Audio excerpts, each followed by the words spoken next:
Ram Ram everybody. देखो, जो तुमने वर्ब तक चैप्टर अभी तक पढ़ा है ना, इसमें नॉन फिनाइट के कॉन्सेप्ट नहीं पढ़ाए गए हैं, वो अलग से पढ़ाए जाएंगे, ठीक है? तो उनको लेके परेशान नहीं होना। इन्फिनेटिव जेरेंट पार्टिसिपल्स है ना, उनके यूजेस हम लोग बाद में पढ़ेंगे। चलो, पहले क्वेश्चन देखो, do we have to finish this work today? Answer बताओ। Don't you? कहाँ लिखेगा डोंट यू? अच्छा, यस यू डोंट यू है। देखो, आंसर तो तब तक चाहे लिखना चाहते हो तो ऐसे लिख दो, एस यू डू की जगह लिखो एस यू हैव टू या एस यू मस्ट।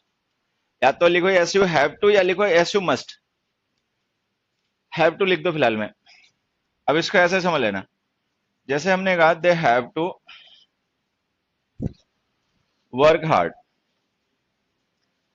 तो ये जो हैव टू हम यूज करते हैं ना, ये इंटेंशन एक्सप्रेस करता है कंपल्सन की। ये सेमी मॉडल होता है। मॉडल इसलिए मानते हैं क्योंकि इंटेंशन एक्सप्रेस करता है, बाकी होते वर्ब है क्योंकि हम इसको सब्जेक्ट के नंबर के अकॉर्डिंग यूज करते हैं। अगर ही लिखेंगे तो हैज हो जाएगा, मॉडल्स में नंबर चेंज नहीं होता, तो हम इन्हें सेमी मॉडल्स कहते हैं। अब होता क्या, असर्टिव सेंटेंस है, तब तो इसको एज अ मॉडल यूज कर लो और ये वर्ब हो गई। लेकिन अगर हम सेंटेंस को नेगेटिव बनाएंगे तो फिर हमें हेल्पिंग वर्ड डू यूज करनी पड़ेगी। They do not have to work hard. या फिर जब इंटरोगेटिव बनाएंगे तब भी वही लिखना पड़ेगा, do they have to work hard.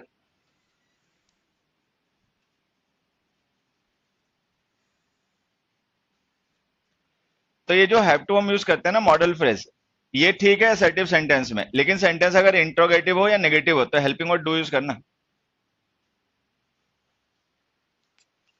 अब ये जो हमारे क्वेश्चन है, देखो हमने किसी क्वेश्चन पूछा do we have to finish this work today. अब ये तो इंटरोगेटिव है इसलिए हमने डू लिख दिया, लेकिन वो जो इसका आंसर लिखा जा रहा है ना एस यू, वो है असर्टिव। तो जो असर्टिव आंसर है ना उसमें डू मत लिखो, उसमें हैव टू लिखो, S you have to. Next में आ जाओ, Kamal keeps crying he can have some problem. ये एबिलिटी है कमल की, हैविंग प्रॉब्लम, या एक पॉसिबिलिटी है? पॉसिबिलिटी है, एबिलिटी तो खैर क्या होगी, प्रॉब्लम्स होने की, ठीक है? तो लिख दो में, ही में हैव सम प्रॉब्लम। मतलब हम गेस कर रहे हैं कि प्रॉब्लम होगी, अब है या नहीं है वो अलग बात है। अगला देखो, some guest left the party quite early, they might not have more time. Answer बताओ इसका। अबे आंसर बता दो।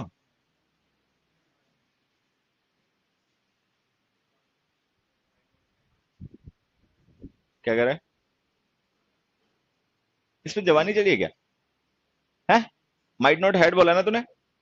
माइट नॉट हैड बोला, मॉडल्स के साथ में हैड आ जाएगा second form.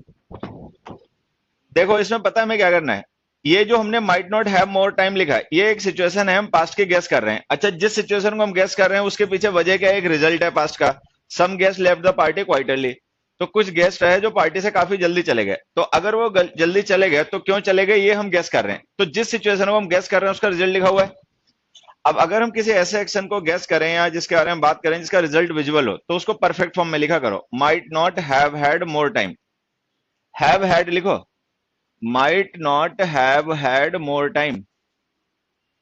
So such past actions as are referred to with their result. ऐसे past actions जिनको उनके results के साथ में लिख कर रेफर किया जाए, परफेक्ट फॉर्म में लिखा करो। How dare they to talk to my friends like that? ठीक है, हाँ, नीड और डेयर को जब भी हम सब्जेक्ट से पहले लिखते हैं तो ये मॉडल्स होते हैं, इनके साथ हमेशा बेस फॉर्म लिखा करो। टू टॉक इन्फिनिटिव है, उसमें से टू रिमूव कर दो।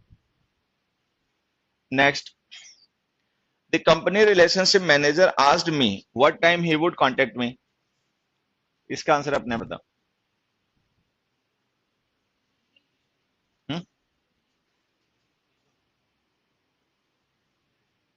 ये लड़का पढ़ा लिखा है, उसे पता नहीं क्यों। देखो एक क्वेश्चन देखना है यहाँ पे, what time dash I contact you. ये हमें ब्लैंक फिल करना है और उसके लिए ऑप्शन है शैल और विल। क्या लिखोगे? शैल। शैल क्या शो कर रही है, प्रोबेबिलिटी या इंटेंशन?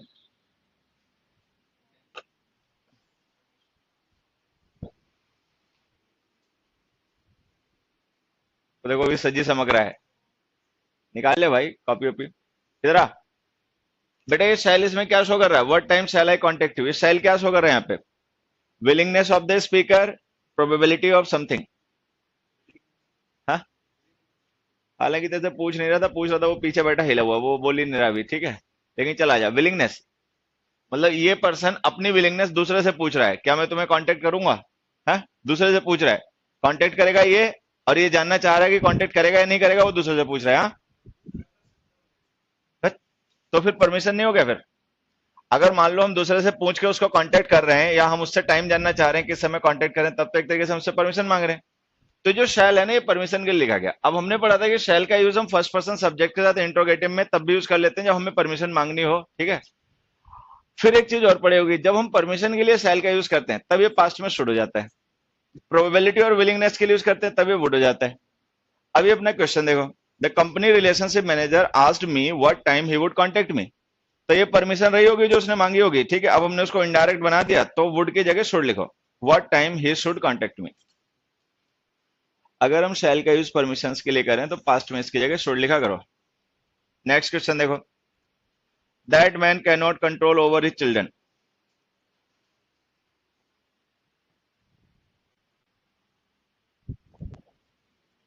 हाँ, हाँ कैन नॉट नहीं आएगा, क्या आएगा तेरा मुंह है। अब देखो, that man can not control what, हुम।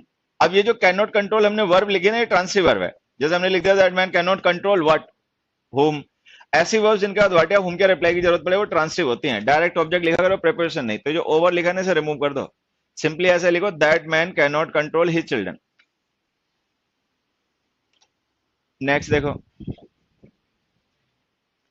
ऑल लिविंग बींग्स में be categorize into two categories, animals and plants. Fact या गेस, ये फैक्ट है, ठीक है। अगर ये फैक्ट है तो मे मत यूज करो, कैन लिखो। All living things, all living beings can be categorize. तो मे जब हम लिखते हैं ना, तो वो हमारा गेस होता है, वो हो भी सकता है सच, नहीं भी हो सकता, लेकिन हमें पता है ये गेस नहीं है, ये फैक्ट ही है। दो ही टाइप होते हैं बस ऑल लिविंग बींग्स के, या तो एनिमल्स या प्लांट्स, दो ही होते हैं बेटा। हम कौन से टाइप में है फिर, लिविंग बींग्स के दो ही टाइप होते हैं ना, एनिमल्स एंड प्लांट्स। हम लोग कौन से टाइप में हैं? हाँ, तू होगा एनिमल, कौन से टाइप में है? हाँ, प्लांट बोल रहा है। हाँ, चल बढ़िया है, एनिमल ही सही। I am not very sure but it can be true. अब देखो, जब ये लिखी थी I am not very sure, तो इसका मतलब स्टेटमेंट जो है वो सर्टेनिटी तो शो नहीं कर रहा है, गेस हो गया। तो कैन की जगह मे लिख दो। फिर हमने लिखा, इसका आंसर अपने बताओ। नाइन्थ क्वेश्चन पढ़ो और आंसर अपने बताओ।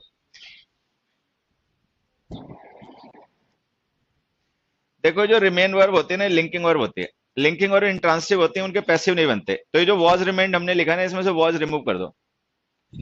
लिंकिंग वर्ब्स इंट्रांसिटिव होते हैं, उनको पैसिव वॉइस में मत लिखा करो। Remain, stay, keep, approach, approach बता रहा हूं, अपीयर, ये सब लिंकिंग वर्ब्स होते हैं।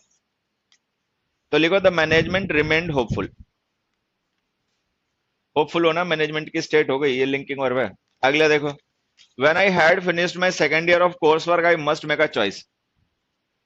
अब जैसे इसने ये बता रहा है कि जब इसका सेकंड ईयर हो गया, ठीक है, तब इसको फिर एक चॉइस करनी पड़ी, सब्जेक्ट वगैरह चूज करने पड़े होंगे। तो ये कंपल्सन या ऑब्लिगेशन हो गया, लेकिन ये पास्ट का ऑब्लिगेशन है, तो मस्ट की जगह लिखो had to. I had to make a choice. Past के कंपल्सन या ऑब्लिगेशंस के लिए हैड टू लिखा करो, प्रेजेंट और फ्यूचर के लिए मस्ट लिखा करो। 11th का क्वेश्चन आंसर अपने आप बताओ। है, हाँ, ही विल। ये देखो, सेंटेंस हमारा कॉम्प्लेक्स है, और व्हेन विल ही रिटर्न जो हमने लिखी सबऑर्डिनेट क्लॉज है। सबऑर्डिनेट क्लॉजेस हमेशा असर्टिव फॉर्म में लिखा करो। तो लिखो व्हेन ही विल। अगला देखो, what need you your on computer for. इस सेंटेंस में जो हमने नीड यूज किया, जरा एक बार देखो तो ये मॉडल है वर्ब, ध्यान से देखो, मॉडल है, सब्जेक्ट से पहले नहीं लिख रखा है यूज है। अब ये जो हमने नीड वर्ब यूज कर रखे ना, ये हमने सब्जेक्ट यूज से पहले लिख कर यूज कर रखे, तो ये मॉडल हो गया यहाँ पे। अगर ये मॉडल हो गया तो कोई ना कोई हमें सब्जेक्ट भी लिखना पड़ेगा, लेकिन अगर ध्यान से देखें तो सब्जेक्ट कहीं लिखा नहीं है। ये जो योर ऑन कंप्यूटर है ना, ये नाउन है, तो वर्ब कहीं है, सॉरी मैं कह रहा हूँ वर्ब लिखनी पड़ेगी। तो यू के साथ जो हम नीड लिख रहे हैं ना, ये है मॉडल, और इसका हमें मेन वर्ब लिखनी पड़ेगी जो कि कहीं है नहीं। तो या तो कोई मेन वर्ब अपने पास से लिख दो, और नहीं तो इसको लिखो what do you need. What do you need. Need और डेयर को जब हम सब्जेक्ट से पहले लिखकर इंट्रोगेटिव में यूज करते हैं तो ये मॉडल्स होते हैं, इनके साथ हमेशा मेन वर्ब लिखा करो। तो लिखो what do you need your on computer for. अगला देखो, we are not use to eat so much at lunch time. क्या इस सेंटेंस में यूज टू का मतलब अकस्टम टू मान सकते हैं? देखो, we are not accustom to, हाँ। तो अगर इसका मतलब अकस्टम टू हम मान सकते हैं तो इसे क्या कहोगे? पैसिव वॉइस की वर्ब या एडजेक्टिव? एडजेक्टिव। जब भी यूज टू का मतलब अकस्टम टू हो तो हमेशा एडजेक्टिव होता है। अब अगर ये एडजेक्टिव हो गया तो इसके बाद वर्ब जेरेंट फॉर्म में लिखो। ये जो ईट है ना, इसको ईटिंग करो। We are not use to eating so much, इसका मतलब है we are not accustomed to eating. 14th question हमने लिखा why do I help him, मतलब हम अपने लिसनर से पूछ रहे हैं कि मैं किसी की मदद क्यों करता हूं। ठीक है, चलो ये थोड़ी समय के लिए हो भी सकता है। मान लो मैं किसी पर्सन की मदद करता हूं लेकिन मैं नहीं जानता कि मैं उसकी मदद क्यों करता हूं, हालांकि बेतुका है, लेकिन फिर भी अगर मान लें कि चलो ये सच है तो आगे देखो स्टेटमेंट लिखा he has never done anything for me. अब कोई पर्सन है, उसने कभी मेरे लिए कोई फेवर नहीं किया। ठीक है, अब मैं दूसरे से पूछ रहा हूँ कि फिर मैं फेवर क्यों करूं, तो मैं दूसरे से सजेशन मांग रहा हूँ, क्वेश्चन नहीं कर रहा हूँ। तो अगर सजेशन है ना तो डू मत लिखो, शुड लिखो। Why should I help him, why should I help him. हाँ बच्चा, कहाँ है सबऑर्डिनेट क्लॉज?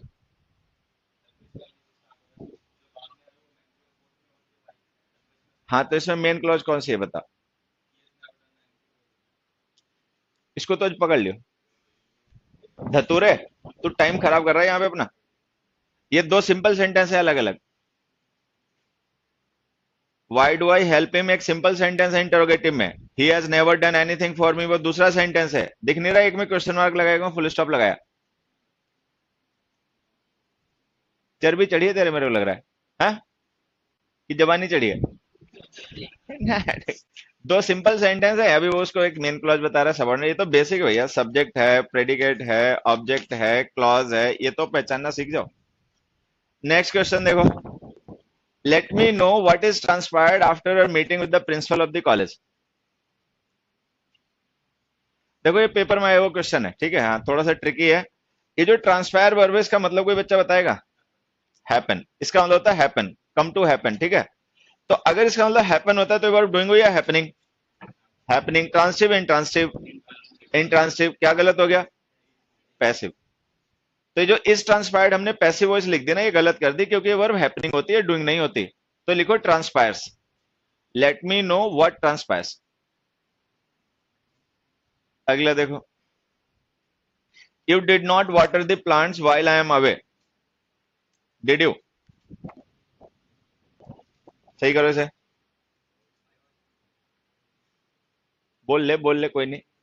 बोल बोल बोल बोल।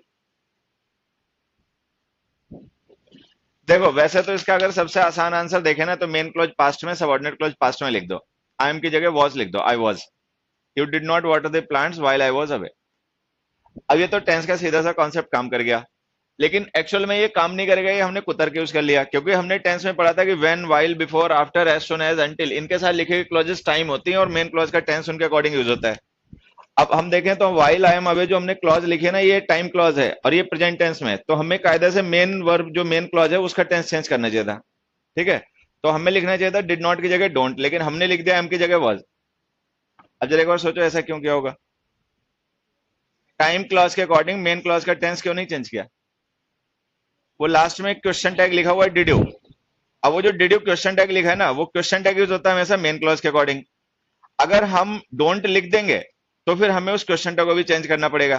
तो अगर दो करेक्शन करना चाहते हो सेंटेंस में, तब तो इसको लिखो you don't water the plants while I am away do you, तो सही हो जाएगा। अच्छा, सिंगल करेक्शन करना चाहते हो तो फिर वो यही हो सकता है कि एम की जगह वॉज लिखो। तो एम की जगह वॉज लिख देने से सिंगल करेक्शन से सेंटेंस सही हो जाएगा, और नहीं तो करेक्शन करने पड़ेंगे दो। डिंट की जगह अगर डोंट लिखोगे तो डिड यू की जगह डू यू भी लिखना पड़ेगा। जो मैं समझा रहा हूं समझ गए? अगर डिड यू लास्ट में नहीं लिखा होता तो हम एम को वॉज नहीं करते, डिंट को डोंट करते। Time decides the tense. Next में आ जाओ। दो it is the biggest stadium in the world it may be emptied in 5 minutes. Guess या फैक्ट? अब दो कंजंक्शन यूज किया काउंटर करने के लिए किसी स्टेटमेंट को। अगर हम किसी स्टेटमेंट को काउंटर कर रहे हैं तो इसका मतलब जो कहने वाला पर्सन है वो उस बात को लेकर जिसे काउंटर कर रहा है श्योर होगा या नहीं? श्योर तो होगा ही। अगर श्योर नहीं होगा तो काउंटर ही नहीं कर पाएगा किसी स्टेटमेंट को। तो अगर श्योरिटी एक्सप्रेस करनी हो तो मैं नहीं कैन लिखा करो। It can be emptied in 5 minutes. हाँ, एम्प्टीड का मतलब खाली कराना नहीं। एम्प्टी बेस फॉर्म होती है, एम्प्टीड सेकंड फॉर्म होती है, एम्प्टीड थर्ड फॉर्म होती है। अगला देखो, would I ask you why you don't want to join us?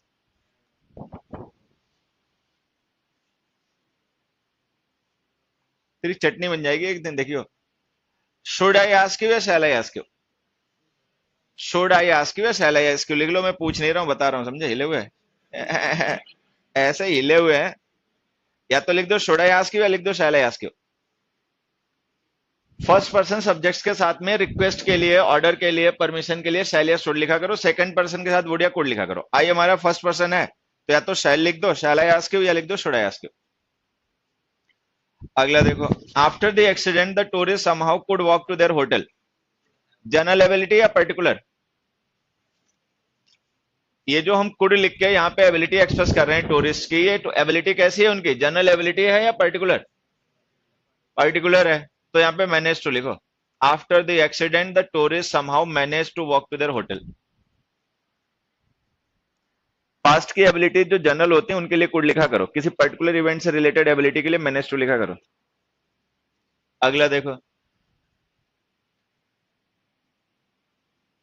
20th का आंसर अपने आप एक बार सोचो तो क्या हो सकता है?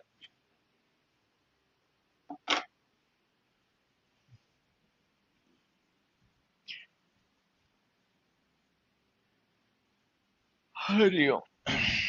अब देखो, ये जो हमने सेंटेंस लिखा ना, इसमें हमने लिखा है they could let me know they were going to be late. मतलब हम ये सिचुएशन एक सपोज कर रहे हैं कि अगर वो लोग चाहते तो हमें बता देते कि लेट हो रहे हैं। ठीक है। अच्छा, लास्ट में स्टेटमेंट के लगा दिया हमने मार्क ऑफ एक्सक्लेमेशन। एक्सक्लेमेशन किसी काम के होने से पहले होता है या बाद में? बाद में ही होता है हमेशा एक्सक्लेमेशन। तो इसका मतलब ये लोग जिनके बारे में हमें गेस कर रहे हैं कि वो हमें बता सकते थे लेट होना, वो लेट हो चुके हैं या नहीं? हो चुके हैं। तो इसका मतलब जिस सिचुएशन को हम यहाँ पे एज्यूम कर रहे हैं वो हो चुका इवेंट है। परफेक्ट फॉर्म लिखो, could have let. They could have let me no. अच्छा, जब कुड हैव लेट लिख देंगे तो अंडरस्टूड मीनिंग क्या हो जाएगा? But they did not. लेकिन उन्होंने बताया नहीं, वो लेट हो गए, इसीलिए ये पर्सन जो है वो एक्सक्लेमेशन शो कर रहा है। 21 का आंसर अपने आप बताओ। केम। ठीक है। अगर हम यहाँ पे वुड रादर लिख रहे हैं तो इसका मतलब ये हमारी प्रेफरेंस है। लेकिन जो हम यहाँ पे एक्शन प्रेफर कर रहे हैं उसका डूअर कोई और है। तो अगर डूअर कोई और है, हम चाहे ऐसे हम रहे हैं कि वो हो, तो इसका मतलब वो हो नहीं रहा होगा, तभी हम चाह रहे हैं। तो पास्ट सब्जेक्टिव मूड लिखो केम।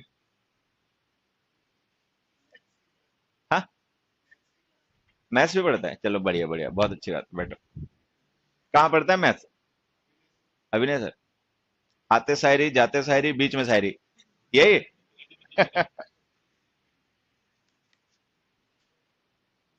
उम्र है खैर उनकी, अभी कोई बात नहीं। अगला देखो, कौन सा नंबर है? 22nd। They had to face with the truth that their lives had changed forever. अब यहाँ देखो, जैसे हमने कहा they had to face, what had to they face. अब व्हाट का रिप्लाई हमें लिखना है यहाँ पे, तो इसका मतलब वर्ब ट्रांसिटिव हो गई। अगर ये वर्ब ट्रांसिटिव हो गई तो डायरेक्ट ऑब्जेक्ट लिखो द ट्रूथ, विद रिमूव कर दो। जिन वर्ब्स के बाद में व्हाट या होम के रिप्लाई की जरूरत पड़ती है वो ट्रांसिटिव होती है, डायरेक्ट ऑब्जेक्ट लिखा करो। अगला देखो, some of the older boys had dared Mohan do it. अब देखो, जो हमने डेयर्ड लिखा ना, मेन वर्ब है। अच्छा, उसके अलावा हमने एक वर्ब और भी लिख रखी है सेंटेंस में, डू। अगर मेन वर्ब के अलावा कोई दूसरी वर्ब लिखोगे तो उसको नॉन फाइनाइट फॉर्म में लिखना पड़ेगा। तो डू को लिख दो टू डू, टू डू लिख दो। 24th का आंसर एक बार अपने आप सोचो।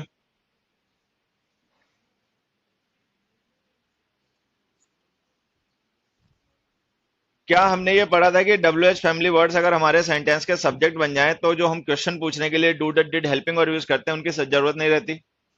पढ़े होगा। अब ये विच स्टोरी यहाँ पे देखो सब्जेक्ट है। अगर ये विच स्टोरी सब्जेक्ट है ना तो डिड लिखो मत, सीधे इंटरेस्टेड लिखो। Which story interested you most. Interrogative sentence में डू डट डिड का यूज किया जाता है सब्जेक्ट से पहले। अब ये सब्जेक्ट है यहाँ पे क्वेश्चन वर्ड, इससे पहले लिख नहीं पाओगे तो फिर बाद में लिखने की जरूरत भी नहीं है, डायरेक्ट वर्ब लिखो। 25th क्वेश्चन में क्या हम यूज टू को, यूज टू का मतलब अकस्टम टू मान सकते हैं? स्टोन्स वर अकस्टम्ड टू, नहीं मान सकते। तो फिर ये पैसिव वर्ब हो गई, ठीक है। Stones were used, why were they used. अब व्हाई का रिप्लाई इन्फिनेटिव होता है, तो ये जो टू मेकिंग है ना, इसको लिखो to make. Stones were used to make weapons. तो अगर यूज टू का मतलब कस्टम्ड टू हो तो ही वो एडजेक्टिव होता है, अदरवाइज वो पैसिव वर्ब भी हो सकता है। अगला देखो, nothing may burn unless there is oxygen, guess या फैक्ट? ये तो फैक्ट ही हो गया, तो अगर ये फैक्ट हो गया तब तो कैन लिखो, नथिंग कैन बर्न। अगला देखो, the boy politely asked the manager if ए मे कम इन।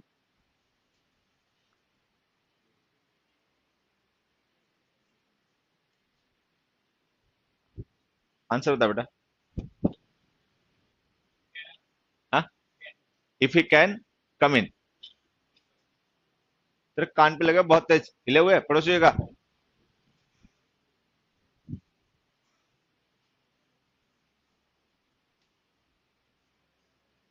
देखो इतने बद्ध हैं, इतने बद्ध हैं सर।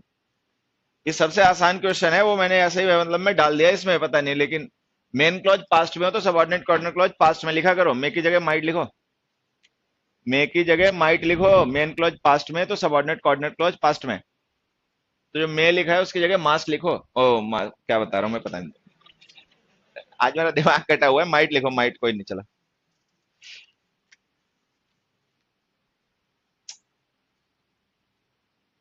अगला देखो, how does this new substance smell.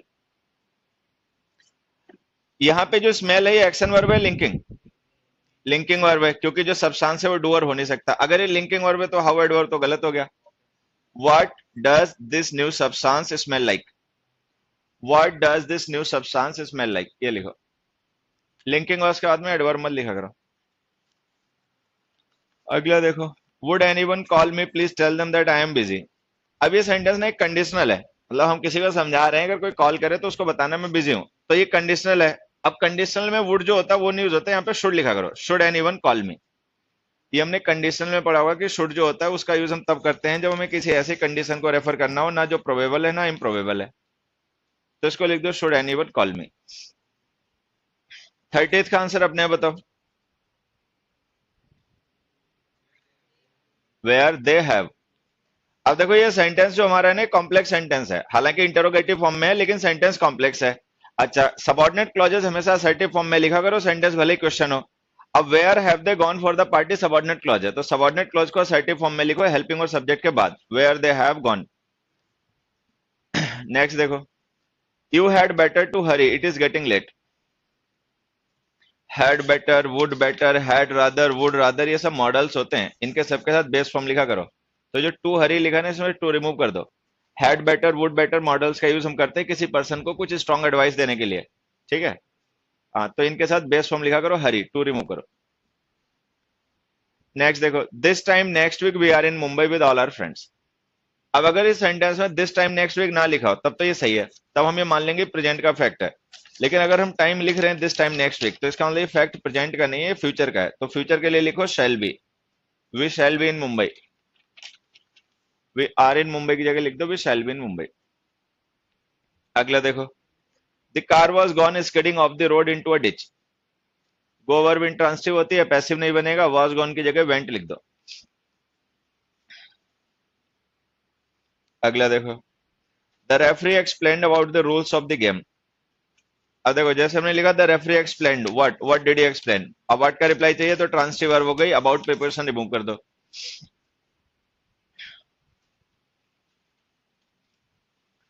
फिर हमने लिखा था fire spread quickly but everyone could escape.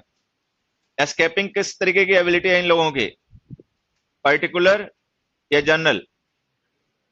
Particular, एक पर्टिकुलर इवेंट है, ठीक है, उससे रिलेटेड है तो लिखो manage to, but everyone manage to escape. अगला देखो, you ought to come to the meeting. अगर ये सेंटेंस केवल इतना हो तो ये सही हो जाएगा, इसका मतलब हो जाएगा हम किसी पर्सन को एडवाइस कर रहे हैं मीटिंग में आने के लिए। आगे देखो जरा क्या लिखा हुआ है, इट वॉज वेरी इंटरेस्टिंग। अब मीटिंग तो हो गई, अगर मीटिंग हो गई और हम किसी पर्सन को ऐसा काम करने के लिए कह रहे हैं जो ऑलरेडी हो चुका है, तो परफेक्ट फॉर्म लिखो, you ought to have come, you ought to have come. अच्छा, जब हम लिख देंगे you ought to have come तो इसका मीनिंग क्या हो जाएगा? But you didn't. You ought to have come to the meeting but you didn't. 37th अपने आप सही करो। ठीक है, हाँ, वॉज रिमूव कर दो। अकर वर्ब इंट्रांसिटिव होती है, पैसिव नहीं बनेगा।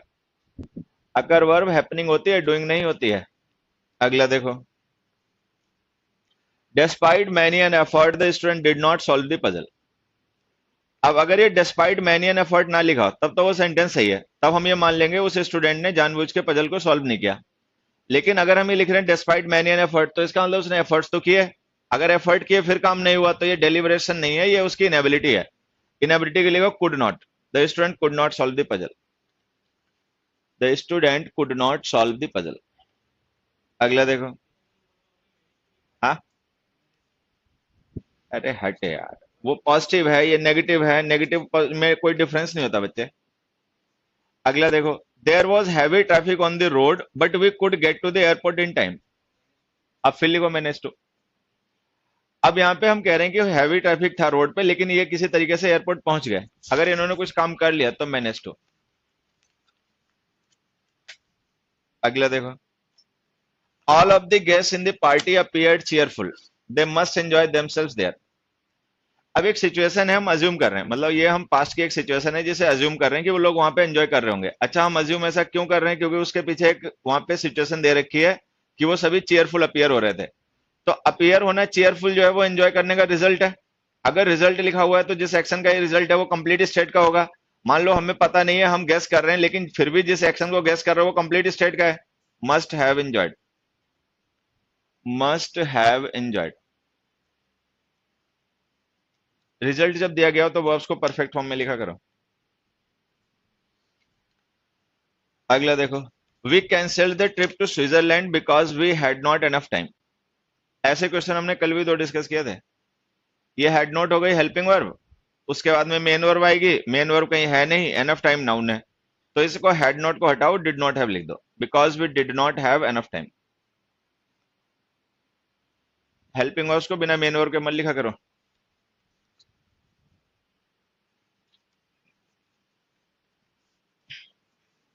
अब देखो, नेक्स्ट सेंटेंस हमने लिखा, you don't bring an umbrella. अगर ये सेंटेंस केवल इतना हो तो हम इसको सही मान लेंगे, और हम ये मानेंगे इस पर्सन की हैबिट है कि वो कभी अम्ब्रेला नहीं लाता, मतलब उसका अपना पर्सनल एट्रीब्यूट हो गया, हैबिट हो गई। लेकिन आगे देखो, एक दूसरी सिचुएशन लिखी है, it is not going to rain. तो इसका मतलब उसकी हैबिट वगैरह नहीं है, हम उसको प्रेजेंट की सिचुएशन से रिलेट कर रहे हैं उस एडवाइस को। तो प्रेजेंट में अगर बारिश होगी तो अम्ब्रेला लाने की जरूरत है, अगर कोई बारिश नहीं है तो देर इज नो नेसेसिटी। तो एक्चुअल में हैबिट नहीं है, नेसेसिटी को रेफर किया जा रहा है। तो डोंट हटाओ, नीड नॉट लिख दो, you need not bring an umbrella. If it rains then we need umbrellas, if it doesn't rain we don't need umbrellas. तो नेसेसिटी के लिए यहां पे लिख दो need not. They were not present there, ये एक फैक्ट हो गया। They must leave this town by now, ये हमारा अजम्पशन हो गया, मतलब हम अज्यूम कर रहे हैं। अब देखो, जिस सिचुएशन को हम अज्यूम कर रहे हैं ना, उसके बाद हमने एक टाइम फ्रेज लिखी है बाय नाउ। ये हमने पहले भी टेंस में पढ़ रखा था कि बाय नाउ का यूज हम करते हैं प्रेजेंट की डेडलाइन के लिए। ठीक है, तो अगर हम बाय नाउ लिख रहे हैं तो इसका मतलब जिस एक्शन के लिए बाय नाउ टाइम फ्रेज लिखी जा रही है वो कंप्लीट स्टेट का होगा। तो एक तो ऐसे पता चल गया। मान लो ये बाय नाउ ना भी लिखा हो, तब भी देखो वो हमने लिखा they are not present there, वो रिजल्ट है। जिस सिचुएशन को हम अज्यूम कर रहे हैं उसको अज्यूम करने की वजह यही है कि वहां पे एक ऐसा रिजल्ट हमारे सामने विजुअल है कि वो लोग वहां पर है नहीं जिन्हें होना चाहिए। तो इसका मतलब जिस एक्शन को हम गेस कर रहे हैं वो कंप्लीट स्टेट का है। मस्ट हैव लेफ्ट लिखो, they must have left this town by now. अगला देखो, were it possible I shall fly to you, is it possible? No, it is not possible. तो अगर ये पॉसिबल नहीं है तो शैल हटाओ, वर्ड लिखो। विल और शैल प्रोबेबिलिटी शो करते हैं, लेकिन ये सिचुएशन इमेजिनरी है, ये ओपन, ये सेमी क्लोज कंडीशनल है, तो शैल की जगह वुड लिखो। अगला देखो, it was soon become apparent that no one was going to come. Become verb intransitive होती है, पैसिव नहीं बन पाएगा, तो ये जो वॉज सोन बिकम लिखा है ना, इसमें से वॉज हटा दो, बिकम को बिकेम कर दो, इट सोन बिकेम अपेरेंट। अगला देखो, someone has stolen all his money, he may feel very helpless. अब यहाँ पे किसी पर्सन के बारे में हम गेस कर रहे हैं कि वो पर्सन हेल्पलेस फील करेगा, ठीक है। अच्छा, गेस क्यों कर रहे हैं? क्योंकि वहां पे कुछ हो चुका है, किसी ने उसके पैसे चुरा लिए हैं। तो इस हिसाब से ये जो हम उसकी स्टेट गेस कर रहे हैं ये उस समय प्रोसेस में होनी चाहिए जब हम गेस कर रहे हैं। तो लिखो he may be feeling very helpless. My boss is use to find mistakes, finding लिख दो। My boss is use to, यहाँ पे यूज टू का मतलब कस्टम्ड टू है, ये पैसिव वर्ब नहीं है। बॉस को कोई यूज नहीं करेगा तो ये पैसिव वर्ब नहीं है, बॉस की स्टेट है कि वो हमेशा गलतियां ढूंढता रहता है। तो यहाँ पे लिखो finding. My grand father was very clever, he might speak many languages. Speaking many languages ability या पॉसिबिलिटी? एबिलिटी, तो माइट की जगह कुड लिख दो। He could speak many languages. 49 देखो, you want shout I can hear you. ये जो want होता है किसके शॉर्ट फॉर्म होता है? Will not. ये विल नॉट के शॉर्ट फॉर्म होता है। तो इसका मतलब हम ये कह रहे हैं यू विल नॉट शाउट, मतलब हम एक प्रोबेबिलिटी रेफर कर रहे हैं। लेकिन ध्यान से देखो, ये प्रोबेबिलिटी नहीं है, नीड है। If someone can hear you then there is no need to shout. तो ये प्रोबेबिलिटी नहीं, नीड को रेफर करना है। वांट हटाओ, नीड नॉट लिखो। यू नीड नॉट शाउट, या शुड नॉट लिख दो, यू शुड नॉट शाउट।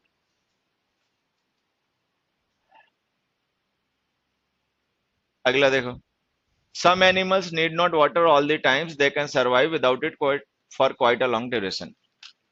अब देखो, जब हमने नीड नॉट लिखा है ये मॉडल हो गया। नीड और डेयर के बाद जब भी हम नॉट लिख देते हैं वो मॉडल्स हो जाते हैं, उनके बाद हमें वर्ब लिखनी पड़ती है। वाटर नाउन है, वर्ब हमने लिखी नहीं। अब या तो कोई वर्ब लिखो, some animals don't need not drink water, need not, मतलब जो भी, या तो कोई वर्ब लिख लो, और नहीं तो इस नीड नॉट को हटा के डोंट नीड लिख दो। Some animals don't need water all the time. अगला देखो, why need I to report to mister Mehra. I subject से पहले नीड लिख दिया तो ये मॉडल हो गया। मॉडल के साथ फर्स्ट फॉर्म आएगी, तो जो टू रिपोर्ट इन्फिनेटिव है इसमें से टू रिमूव कर दो। Why need I report. अगला देखो, most children in government schools can't be able to do even basic calculations. ठीक है, हाँ। अब जब कैन नॉट लिख दिया ना तो बी एबल टू की जरूरत नहीं, से रिमूव कर दो। 53rd का आंसर अपने आप बताओ। देखो, एक तो डेयर्स को डेयर लिखो, क्योंकि अगर हम डेयर के बाद नॉट लिख रहे हैं तो ये मॉडल है, सब्जेक्ट के नंबर के अकॉर्डिंग इसकी फॉर्म नहीं चेंज होगी। दूसरा, जब ये मॉडल है तो वो जो इन्फिनेटिव टू चैलेंज लिखा है उसमें से टू भी रिमूव करो। तो लिखो डेयर नॉट चैलेंज। 54th का आंसर अपने आप बताओ। There is so much noise here that we are not able to hear anything clearly. क्या हमने ये पढ़ा था कि मेंटल और फिजिकल इनएबिलिटीज जो होती हैं, टेम्पररीनेस उनकी शो करने के लिए कैन नॉट लिखा करो? पढ़ा था। तो यहाँ पे आर नॉट एबल टू हटाओ, कैन नॉट लिखो। We can not hear anything properly. वो जो वर्ब्स लिखवाई थी उनका ध्यान देना, वो जो हमारे मेंटल और फिजिकल फैकल्टीज की वर्ब होती है उनके साथ कैन नॉट लिखा करो। He has not passed in his driving test yet. अब देखो, he has not passed what hasn't he passed. अब व्हाट का रिप्लाई लिखना पड़ेगा। तो ये वर्ब ट्रांसिटिव है, ये जो इन प्रिपोजिशन लिखा ना इसे रिमूव कर दो, सीधे ऐसे लिखो, he has not passed his driving test. He has not passed his driving test yet. 56 question CDS के पेपर में आया, आंसर बताओ।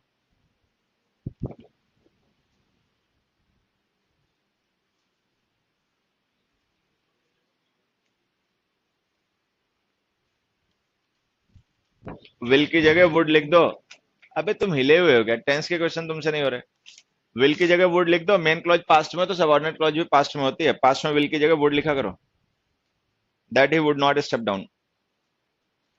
अगला देखो, will you mind leaving us alone for a few minutes. अब देखो, किसी पर्सन से ना कोई रिक्वेस्ट कर रहा है थोड़ी देर अकेले छोड़ देने के लिए। अब अगर रिक्वेस्ट कर रहे हैं, किसी को कुछ ऑफर कर रहे हैं, तो वहां पे पोलाइटनेस शो करने के लिए आई और वी के साथ शैल या शुड लिखा करो, सेकंड पर्सन के साथ में वुड या कुड लिखा करो। यहाँ पे सब्जेक्ट है सेकंड पर्सन यू, तो विल की जगह वुड लिख दो। Would you mind leaving us alone. अगला देखो, 58th क्वेश्चन में हमने लिखा है, chores around the house can also take longer if people didn't have more efficient appliances. कि जो हमारे घरेलू काम है उनको करने में और भी ज्यादा टाइम लगता अगर हमारे घरों पे वो एफिशिएंट अप्लायंसेस ना होते। जैसे फ्रिज है, मिक्सर है, जूसर है, ग्राइंडर है, वॉशिंग मशीन है, ओवन है। ठीक है, वैक्यूम क्लीनर है, तो हम कह रहे हैं अगर ये चीजें ना हो तो घरेलू काम करने में और भी टाइम लग जाए। अब हमें देखना ये कि जो सिचुएशन हम यहाँ पे डिस्कस कर रहे हैं सिचुएशन है कैसी, रियलिस्टिक अनरियलिस्टिक। हाँ, रियलिस्टिक है। मेरे पास एक कार है और मैं अगर सपोज कर रहा हूँ मेरे पास कार ना होती तो मुझे आने में और टाइम लगता, तो ये सिचुएशन जो मैं यहाँ पे डिस्कस कर रहा हूँ ये कैसी है, रियलिस्टिक अनरियलिस्टिक?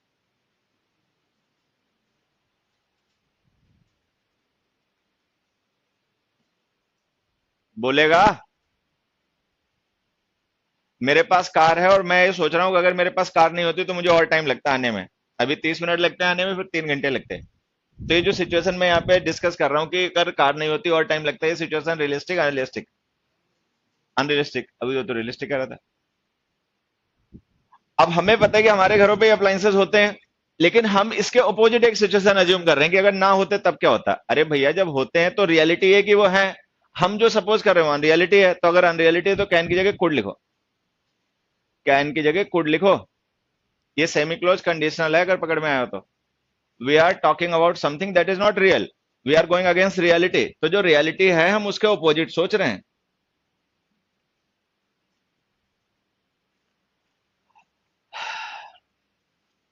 अगला देखो।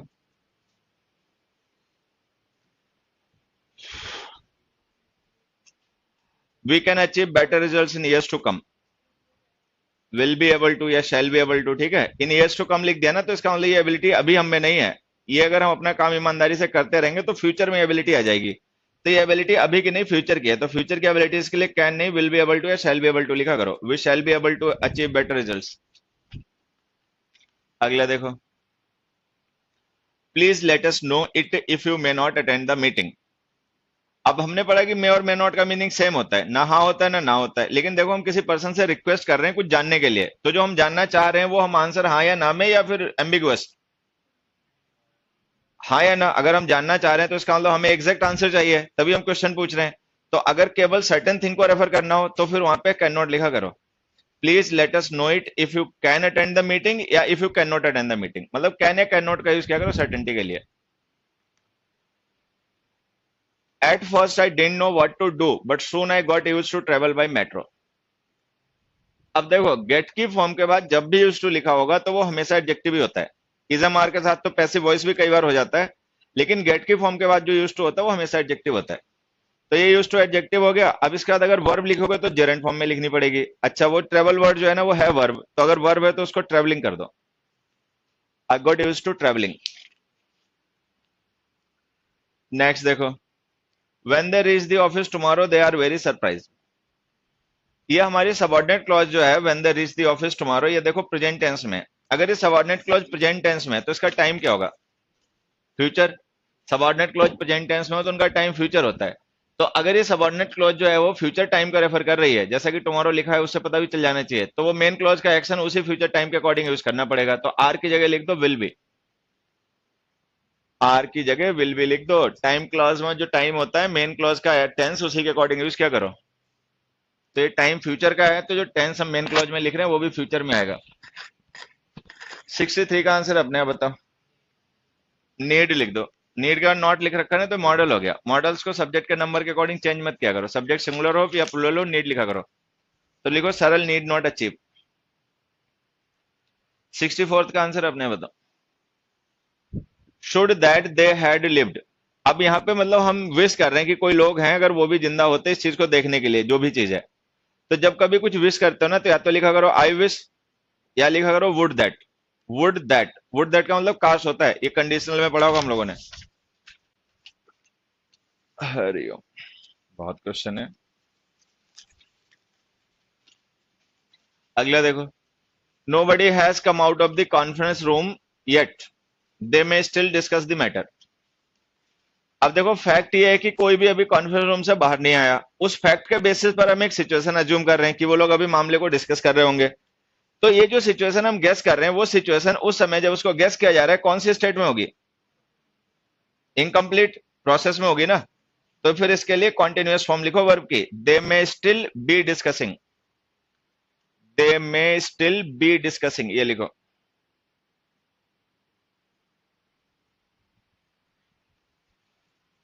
66 का आंसर देखो, ये जो हमने लिखा what does matter most in such a situation, ये हमारी नाउन क्लॉज है, subject is to keep one's cool उसका है predicate.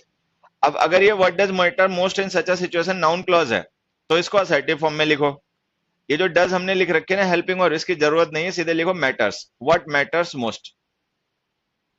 Subordinate clause assertive form में लिखा करो हमेशा। 67, अगर 67th क्वेश्चन में यस ना लिखा हो तब तो ये सेंटेंस सही है, you should revise the syllabus well before the exam. मतलब हम किसी पर्सन को कोई काम करने की सलाह दे रहे हैं, लेकिन अगर हम यस लिख रहे हैं तो इसका मतलब ये पहले से ही डिसाइड हो चुका है जो हम बता रहे हैं, तो इसका मतलब हम हमें यहाँ मिला रहे हैं, तो शुड हटाओ मस्ट लिखो, yes you must revise the syllabus well.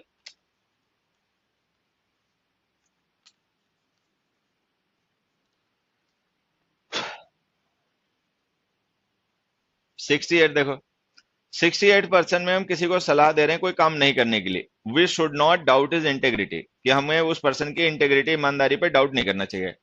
आगे कह रहे हैं he can not take the money. अब ये सफाई देने की जरूरत कब पड़ेगी, जब कुछ काम हो चुका होगा या नहीं हो चुका होगा, मतलब किसी ने पैसे वैसे लिए होंगे, उस पर आरोप लगा होगा, अब हम सफाई देते घूम रहे हैं कि नहीं इसको बिलीव मत करो।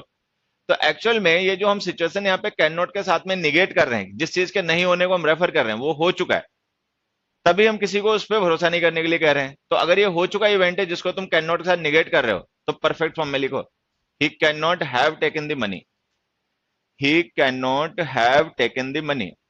अगर अभी कुछ हुआ नहीं है और उसको बारे में बात कर रहे हो तब तो कैन नॉट ठीक है, लेकिन अगर हो चुका है फिर परफेक्ट फॉर्म लिखो, ही can not have taken the money. 69 का आंसर बताओ।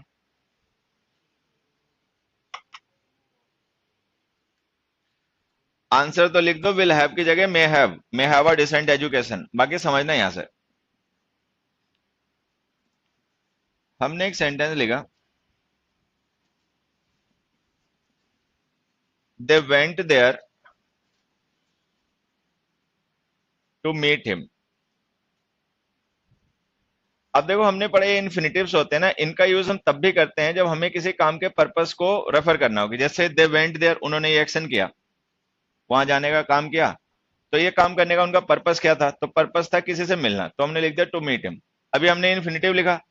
अभी जो इन्फिनिटिव है ना ये फ्रेज है, अगर हम इसी पर्पस को किसी क्लॉज के थ्रू रेफर करना चाहें, मतलब अभी तो हम इन्फिनिटिव फ्रेज के थ्रू उस पर्पस को शो कर रहे हैं जिसके लिए काम किया गया, अगर हम क्लॉज का यूज करें तो देखो हमें कैसे लिखना पड़ेगा, they went there so that. Purpose show करने के लिए जो क्लॉज लिखोगे ना उसमें कंजंक्शन लिखना so that. So that conjunction जो होता है पर्पस शो करने के लिए लिखा जाता है, so that they might meet him. अगर ये प्रेजेंट टेंस होता तो हम मे लिखते, क्योंकि ये पास्ट टेंस है, मेन क्लॉज हमारी पास्ट में वेंट, तो हमने मे ना लिख के उसकी जगह माइट लिख दिया। तो जब हम इन्फिनिटिव का यूज करते हैं पर्पस शो करने के लिए, तो अगर हम चाहें तो उस इन्फिनिटिव को दैट क्लॉज से रिप्लेस भी कर सकते हैं। इन्फिनिटिव पर्पस शो करता है और ये क्लॉज भी पर्पस शो करती है। तो पर्पस शो करने के लिए जो क्लॉज लिखोगे उसमें कंजंक्शन लिखना सो दैट और मॉडल लिखना मे। तो हम मे मॉडल का यूज सो दैट क्लॉजेज में करते हैं पर्पस शो करने के लिए। क्या बेटा, सो दैट एक ही कंजंक्शन होता है और ये फैन बॉयज नहीं है, ये सबऑर्डिनेट है। हाँ, तो ये जो हमारा सेंटेंस है ना देखो ये भी ऐसे ही है, जैसे हमने लिखा there is a need of more resources, why is there need of more resources, क्यों जरूरत है ज्यादा रिसोर्सेस की, तो अब हम पर्पस बता रहे हैं किस लिए जरूरत है, तो लिख दो so that all children may have a decent education, so that all children may have a decent education. Next देखो, my friend might drive a car even before he left school, possibility या ability. Car drive कर लेना कम कम उम्र में, ये ability हो गई, तो यहाँ पे माइट हटाओ कुड लिख दो, माई फ्रेंड को ड्राइव अ कार। अगला देखो, we are not sure about tomorrow but we can go to the beach. अगर देखो अगर ये सेंटेंस केवल इतना होता we can go to the beach तब तो हम इसे सही मान लेते, लेकिन जब शुरू में मेन क्लॉज में लिख ही दिया वी आर नॉट श्योर तो ऐसे बदल गया गेस है। अगर एक गेस है तो कैन हटाओ मे लिखो। अगला देखो, she got the job because she might speak 5 languages, ability या पॉसिबिलिटी, एबिलिटी, तो कुड लिख दो because she could speak. 73rd में हमने लिखा as there is no other choice available we must have to finish the work by the evening. अब देखो must और हैव टू दोनों ही ऑब्लिगेशन शो करते हैं, एक साथ यूज मत करो, या तो मस्ट लिखो या हैव टू लिखो, किसी एक को ड्रॉप कर दो, हैव टू रिमूव कर दो, मस्ट लिखा रहने दो। नेक्स्ट देखो, most people don't dare go against setup rules of society. हाँ, टू गो, देखो ये डोंट हो गया हमारा हेल्पिंग वर्ब, डेयर हो गई मेन वर्ब। अगर डेयर मेन वर्ब है और इसके बाद में कोई दूसरी वर्ब लिखोगे तो नॉन फाइनाइट फॉर्म में लिखना to go, don't dare to go. अगला देखो, that man may not be my father because he is out of the town this days. अब हम यहाँ पे किसी काम के नहीं होने को रेफर कर रहे हैं, ठीक है। अच्छा, नहीं होने को हम इसलिए रेफर कर रहे हैं क्योंकि उसके पीछे हमें अपना एक लॉजिक भी दे रहे हैं, ही is out of the town this days. तो अगर हम ये लॉजिक दे रहे हैं कि ही is out of the town, तो इसका मतलब जिस काम को नहीं होने को हम रेफर कर रहे हैं वो हम उसको लेकर हम श्योर होंगे या नहीं, श्योर होंगे तभी रीजन दे रहे हैं। तो मे नॉट मत लिखो, कैन नॉट लिखो, can not be my father. और कैन नॉट सिंगल वर्ड होता है, एक साथ लिखा करो। अगला देखो, I am afraid that he might injure while playing football.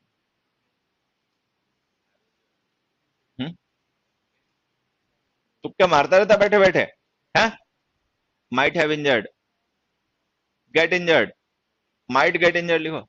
Injure verb doing होती है, बिना ऑब्जेक्ट के नहीं आएगी, या तो कोई ऑब्जेक्ट लिख दो तब भी सही हो जाएगा, he might injure other players, he might injure himself. और नहीं तो इसको पास्ट पार्टिसिपल बना दो, इससे पहले लिंकिंग और लिख के।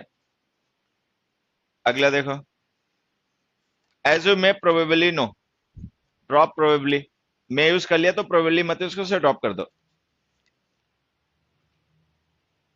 अगला देखो, can it happen what he is saying.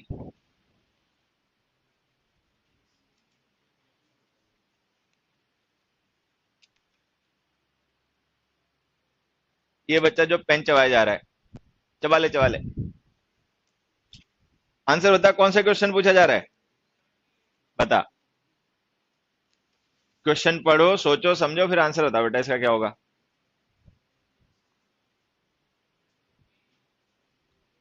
क्या होता है, बी पार्ट गलत है? में, कहा में लिखेगा, कहां लिखेगा बेटा में? अबे चुप हो जाओ बेटा, कहां लिखोगे में? मे इट हैपन, अबे में लिखेगा कहां? एक लगा ना, चपक जाएगा। यहां देखो, ये जो हैपन हमने लिखी ना, ये हमारी इंट्रांसिटिव वर्ब है। उसके बाद जो हमने लिखा है ना व्हाट क्लॉज, वो नाउन है।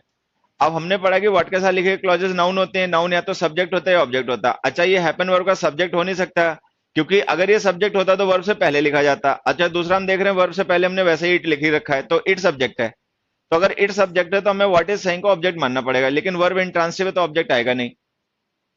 तो इस सेंटेंस को लिखो ऐसे, can what he is saying happen. ये जो what is saying noun clause है, इसको ऑब्जेक्ट के बजाय सब्जेक्ट बना दो, इंट्रांसिटिव का तो ऑब्जेक्ट नहीं आते, तो लिखो can what he is saying happen. तो व्हाट इज सेइंग जब लिख दोगे ना हैपन से पहले, तो ये सब्जेक्ट बन जाएगी क्लॉज। अब ये बताओ, ये कॉन्सेप्ट क्या हमने पहले डिस्कस किया था? क्या ही होगा, ठीक है। अगला देखो 79, everyone may apply for government jobs. What kind of ability, what kind of permission is it, specific और जनरल?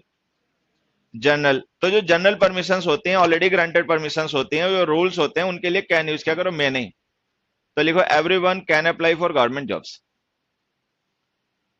तो ऐसी परमिशंस जो कोई पर्टिकुलर पर्सन या किसी पर्टिकुलर पर्सन को दी जाती हैं, उनके लिए तो मे या कैन कुछ भी लिखा करो, लेकिन जो परमिशंस ऑलरेडी ग्रांटेड हो, जो जनरल परमिशंस होती हैं, रूल्स या लॉज होते हैं, उनके लिए कैन लिखा करो। Mister Gupta appears worried today. अब हमने कहा कि मिस्टर गुप्ता जो है वो वरीड दिखाई पड़ रहे हैं। He may get into some trouble, और इस फैक्ट के बेसिस पर हम एक सिचुएशन गेस कर रहे हैं कि वो कोई मुसीबत में पड़ गए होंगे। तो अगर वो वास्तव में मुसीबत में पड़ गए होंगे तो उसी का ये रिजल्ट है वरीड दिखाई पड़ना। तो इसका मतलब जो सिचुएशन हम गेस कर रहे हैं उसका रिजल्ट आ चुका, रिजल्ट आ चुका, तो परफेक्ट फॉर्म लिखो, may have got, may have got. तो ये जो सिचुएशन हम गेस कर रहे हैं ना, इसका रिजल्ट लिखा हुआ, तो परफेक्ट फॉर्म लिखो। अगला देखो, you can not leave medicine in places where children can get hold of them. ये क्या है, एबिलिटी ऑफ द पर्सन या सजेशन टू द पर्सन? ये सजेशन है, ये उसकी इनेबिलिटी नहीं है, सजेशन है, तो कैन नॉट हटाओ, शुड नॉट लिखो, you should not leave medicine, you should not leave medicine.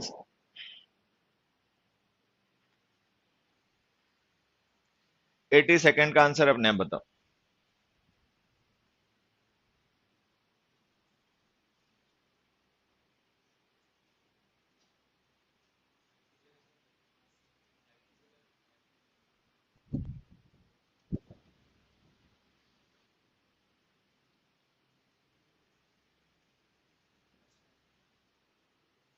बोल बे, पड़ोसी जगह आपने। हाँ, तुझे नहीं पता, तू मुखर्जी में भात खाने आता है यहाँ।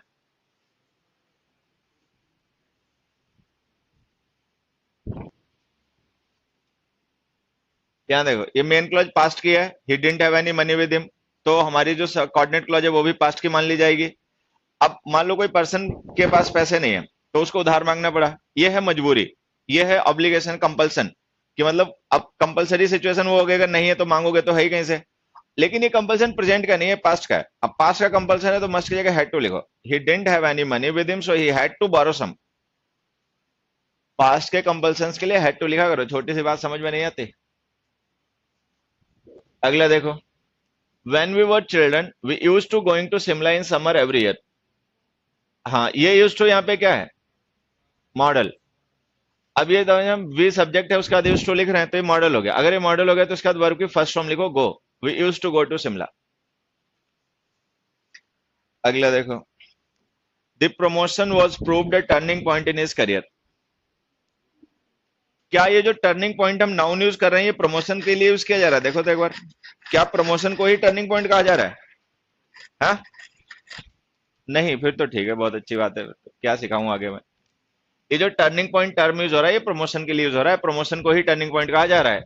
तो अगर प्रमोशन को ही टर्निंग पॉइंट कहा जा रहा है, तो हम टर्निंग पॉइंट को ऑब्जेक्ट कहें या कॉम्प्लीमेंट? कॉम्प्लीमेंट। अगर ये कॉम्प्लीमेंट तो वर्ब कैसे, एक्शन या लिंकिंग? लिंकिंग और ट्रांसिटिव इंट्रांसिटिव, तो फिर क्या गलत हो गया, वॉज रिमूव कर दो। तो ध्यान रखना, प्रूव, एक्शन और लिंकिंग दोनों वर्ब होती है। यहाँ पे लिंकिंग वर्ब है क्योंकि इसके बाद हमने कॉम्प्लीमेंट लिख रखा है, लिंकिंग और इंट्रांसिटिव होती है, पैसे मत बनाया करो, वॉज रिमूव कर दो। अगला देखो, tear gas is use to dispersing crowd. क्या यहाँ पे यूज टू का मतलब कस्टम्ड टू होगा? हाँ, होगा? नहीं होगा। तो अगर यहाँ पे यूज टू का मतलब कस्टम टू नहीं होगा, तो फिर ये क्या है, ये पैसिव वर्ब है। Tier gas is used, why is it used? अब हमें वाई का रिप्लाई लिखना है। देखो, वाई का रिप्लाई इन्फिनेटिव होता है, तो लिख दो to disperse crowd. Tear gas is used to disperse crowd. अगला देखो, that ought to enough food for the four of us. अब हमने ऑट टू लिख दिया, ये मॉडल है, एनफ फूड लिख दिया, वो नाउन है, वर्ब लिखी नहीं। अब मॉडल्स हेल्पिंग वर्ब होते हैं, वो बिना वर्ब के यूज हो नहीं सकते, या तो हटाओ इसे, कोई वर्ब लिखो, तो लिख दो ought to be, that ought to be enough food. अगला देखो, he must do all the domestic chores by himself before he got married. अब कोई पर्सन है, उसके बारे में कह रहे हैं कि उसको सारे घरेलू काम अपने आप ही करने पड़ते थे शादी से पहले, ठीक है, बाद में फिर बाहर के भी अपने आप ही करने पड़ते थे उसे, ठीक है, ऐसे हो गया उसकी कहानी बेचारे की। तो ये देखो, ये ऑब्लिगेशन पास्ट का है, मस्ट की जगह हैड टू लिख दो, he had to do all the domestic chores. आज अखबार में एक न्यूज आ रही थी अभी, उस पे, तो उसमें कोई एक वाइफ थी, वो उसने क्या किया, वो कर लिया, क्या नाम, सुसाइड करने की कोशिश की। हालांकि फॉर्चुनेटली लोगों ने बचा लिया, जो भी घर में रहे होंगे ससुराल वाले लोग उसके। और वजह देखो क्या, वजह क्या, उसका हस्बैंड जो है ना, वो हर टाइम पबजी खेलता रहता है। हरामखोरी देखो आज के आदमी की, हर टाइम पबजी, हर टाइम पबजी। तो इसी बात पे कहा सुनी पे लड़ाई वड़ाई हो गई होगी, ठीक है। अच्छा, बदतमीज आदमी ही होगा जो पबजी खेल रहा होगा काम छोड़ के, तो ऐसे आदमी को कायदे से तो सलाह देनी नहीं चाहिए। एक बहुत पुरानी कहानी है, मैंने अपने स्कूल डेज में कभी पढ़ी या सुनी मुझे पता नहीं, लेकिन कहानी क्या है, बरसात का टाइम आने वाला था, तो जंगल के सारे पशु पक्षी अपने अपना ठिकाना बनाने के मतलब तैयारी कर रहे थे, ठीक है। जो भी जैसा भी अपने घोंसले वगैरह बनाते हैं, जहां भी उनके रहने की जगह होती है, वो सारी अपनी व्यवस्था वगैरह कर रहे थे।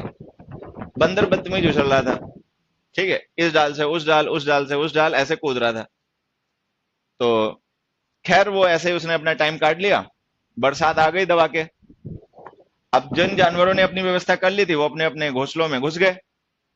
अब बंदर बेचारा इस पेड़ के नीचे बैठे, उस पेड़ के नीचे बैठे, और थोड़ी देर में सब जगह पानी गिरना शुरू हो गया तो वो भीगता रहा परेशान। तो एक चिड़िया थी बुलबुल, उसने अपना अच्छा सा घोंसला बना रखा था, गरम गरम कंफर्टेबल उसके अंदर बैठी हुई थी। तो उसने देखा कि बंदर बड़ा बेचारा परेशान हो रहा है, इधर उधर कूद रहा है। तो उसने बंदर को सलाह देने की कोशिश की कि अरे बंदर मामा, जब बारिश नहीं हो रही थी, सारे लोग अपना घर बना रहे थे, तुम्हें भी बना लेना चाहिए था, ये तो पता ही था बारिश आएगी, आप परेशान घूम रहे हो इधर उधर कूदते हुए। बंदर ने बोला मैं यहाँ परेशान हूं, तू मुझे सलाह दे रही। उसने उसका भी घोंसला तोड़ दिया। तो इससे इससे सीख लेना हमेशा, कभी भी किसी ऐसे आदमी को जिससे तुम्हें ये लगे कि मानेगा नहीं, सलाह मत देना। नहीं तो कई बार हम रोक नहीं पाते अपने को, हम सोचते नहीं हमारा नैतिक धर्म है, फलाना है ढिमकाना है। ना ना, जो आदमी डिजर्व करता है उसी को नॉलेज, उसी को सलाह दो। जो डिजर्व नहीं करता वो बेकार चला जाएगा, तुम्हारी सलाह और तुम्हारी नॉलेज सब। तो उस वाइफ को समझना चाहिए था कि ये हिला हुआ है तभी तो हर टाइम खेलता रहता है पबजी, तो कहने नहीं चाहिए था। उसने कह दिया, उससे सलाह दे दी, उसने उसी को चमका दिया। अब बेचारी क्या करेगी बताओ, एक तो तुम बदतमीज से जो हर टाइम पबजी खेल रहे, वो मना कर रही है तो तुमने उसी को पीट भी दिया। तो उसने सुसाइड करने की कोशिश की होगी, फिर खैर वो बच गई। लेकिन अब ऐसे बदतमीज लोग आज के टाइम में, बताओ।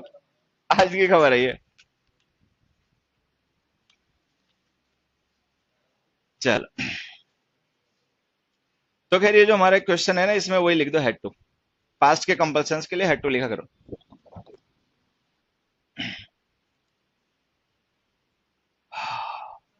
हाँ भैया।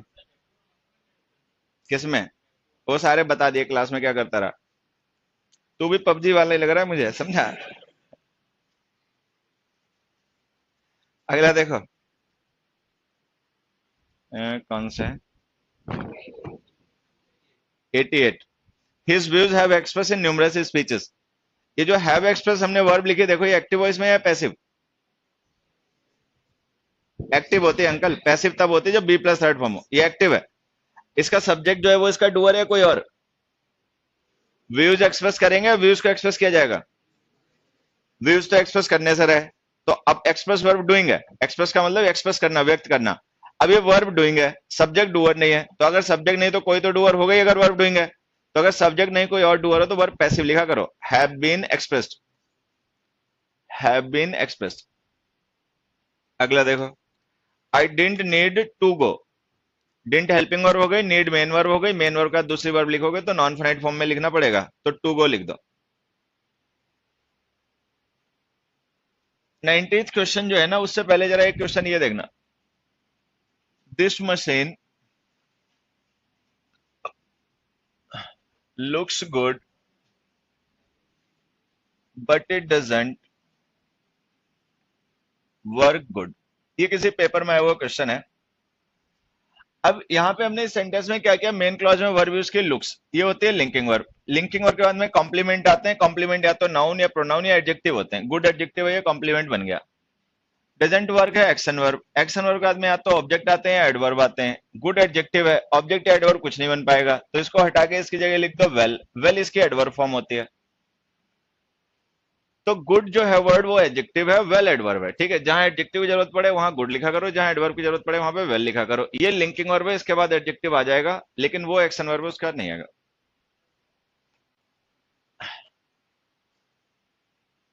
तो this machine looks good but it doesn't work well.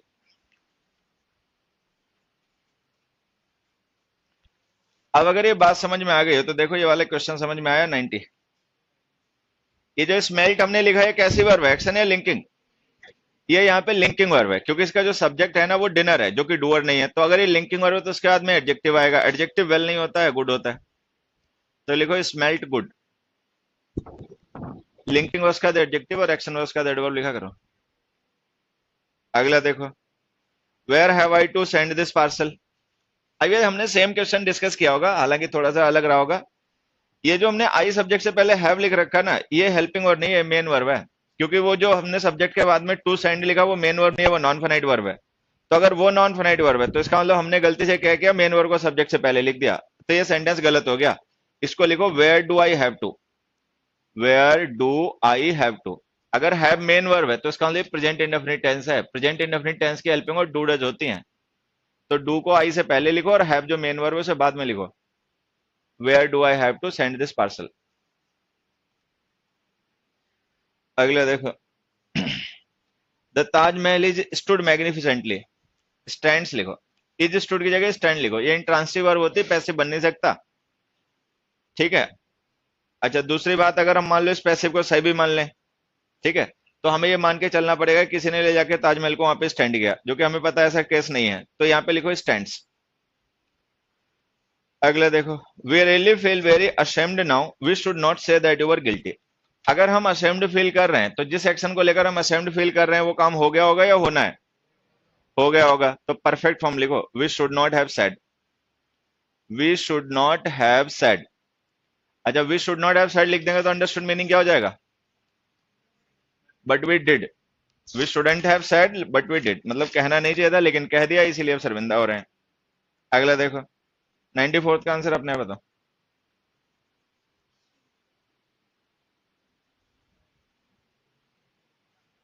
अबे हिले हुए हो क्या, 94 का आंसर शी।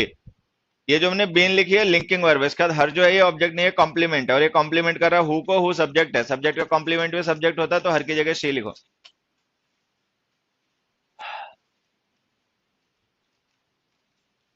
अगला देखो, they could repair the car but it took them a long time.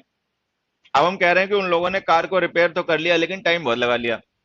तो ये जो लोग हैं जिन्होंने कार को रिपेयर किया है, ये इनकी जनरल एबिलिटी होगी या पर्टिकुलर। अब ये मैकेनिक तो कम से कम नहीं होंगे, क्योंकि अगर ये मैकेनिक होते तो इनके बारे में ये बात तो नहीं कही जाती। तो इन्होंने मतलब ये इनकी एबिलिटी है नहीं, लेकिन इन्होंने कैसे न कैसे उसे कर लिया, manage to, they manage to repair the car. अगला देखो, the man let them go though he could stop them. अब हम यहाँ पे कह रहे हैं एक आदमी है, उसने उन लोगों को जाने दिया, चाहता तो रोक लेता, लेकिन हम जो सिचुएशन अज्यूम कर रहे हैं कि रोक लेता, उसने रोका तो है नहीं। तो इसका मतलब जो हम अज्यूम कर रहे हैं सिचुएशन, उसका हमें रिजल्ट भी पता है। अगर रिजल्ट पता है तो परफेक्ट फॉर्म लिखो, ही कुड हैव स्टॉप्ड, दो he could have stopped. Understood meaning क्या हो गया, बट ही डिडंट, दो he could have stopped them but actually he didn't stop them. They never stay angrily for long, answer अपने आप बताओ। Stay कैसी verb है, एक्शन है लिंकिंग, हाँ लिंकिंग, एडजेक्टिव आएगा इसका एडवर्ब, एडजेक्टिव एंग्रीली होता है या एंग्री, तो वही लिख दो, they never stay angry for long. अगला देखो, candidates will remain in their seats until all the papers have been collected.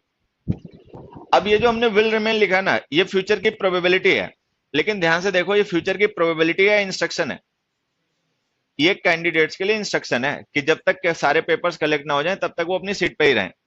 तो अगर ये प्रोबेबिलिटी नहीं इंस्ट्रक्शन है तो इसके लिए शुड या मस्ट यूज करो, candidate should remain in their seats या must remain in their seats. If this boat were made of steel it will sink into the sea. अब हम कह रहे हैं कि if this boat were made of steel, तो ये imagination हो गया, इसका मतलब हो गया but it is not made of steel. अगर ये स्टील से नहीं बनी है तो इसका मतलब वो जो रिजल्ट हम यहाँ पे सपोज कर रहे हैं वो रिजल्ट भी नहीं आएगा। अगर वो सिचुएशन प्रोबेबल नहीं है तो फिर विल लिखना गलत हो गया, वुड लिख दो, it would sink into the sea. तो विल सेल प्रोबेबिलिटी शो करते हैं, और वुड और कुड जो होते हैं इम्प्रोबेबिलिटी शो करते हैं प्रेजेंट टेंस में, तो ये सेमी क्लोज कंडीशनल है, वही लिख दो। Whenever my parents were away, my grandmother could take care of me। अब देखो whenever का मतलब जब भी, तो मतलब ये रेगुलर एक्शन हो गया पास्ट का। अगर ये रेगुलर एक्शन है पास्ट का तो या तो यूज टू मॉडल यूज करो, या पास्ट इंडेफिनिट टेंस यूज करो, या वुड यूज करो। ये जो कुड लिख रखा है ये गलत है, यूज टू लिख दो फिलहाल में, my grandmother used to take care of me. Next question, don't worry they could just forget to call. अब देखो किसी पर्सन को हम सलाह दे रहे हैं कि वो वरी ना करे। अच्छा जिस काम को लेकर वरी वो कर रहा है और हम जिस काम को लेकर उसे सलाह दे रहे हैं कि वरी ना करे, वो हो चुका होगा या होना होगा, हो चुका होगा, तो perfect form, they could just have forgotten, they could just have forgotten, मतलब वो कॉल करना वगैरह भूल गए होंगे इसीलिए पर्सन वरी कर रहा है, तो हम इसको समझा रहे हैं कि वरी नहीं करो।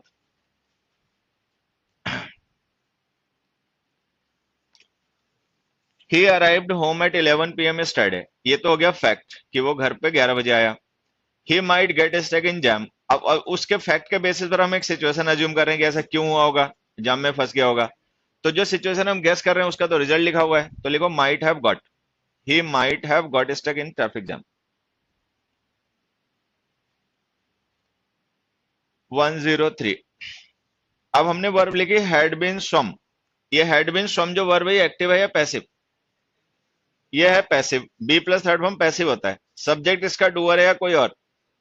सब्जेक्ट ही डूअर है, तो अगर सब्जेक्ट डूअर है तो वर्ब पैसिव क्यों? फिर तो बीन हटा दो। They had swum. अगला देखो, Sarah is a nurse, sometimes she must work at weekends. अब देखो ये इसकी ड्यूटी है।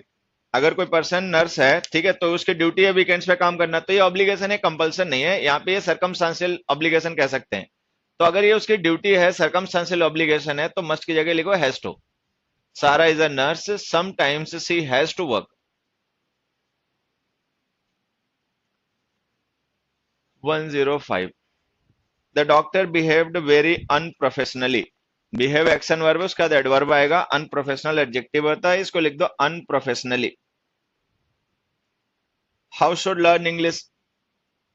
अब देखो, शुड हो गई हेल्पिंग वर्ब, लर्न हो गई मेन वर्ब, इंग्लिश हो गया ऑब्जेक्ट। सब्जेक्ट कहीं है ही नहीं, जबकि हमें पता है कि जब हम सेंटेंस इंटरोगेटिव लिखते हैं तो मेन वर्ब से पहले सब्जेक्ट और हेल्पिंग वर्ब के बाद सब्जेक्ट लिखना पड़ता है। अब या तो कोई सब्जेक्ट लिख दो शुड और लर्न के बीच में, how should I learn English, how should you learn English, वगैरह वगैरह। नहीं कुछ समझ में आए तो इंग्लिश को सब्जेक्ट बना दो और वर्ब पैसिव कर दो। How should English be learn. English जो ऑब्जेक्ट है अगर उसका सब्जेक्ट बनाओगे तो वर्ब पैसिव करनी पड़ेगी, तो लिख दो how should English be learn. 107 का आंसर अपने आप बताओ। हाँ, what they have done now.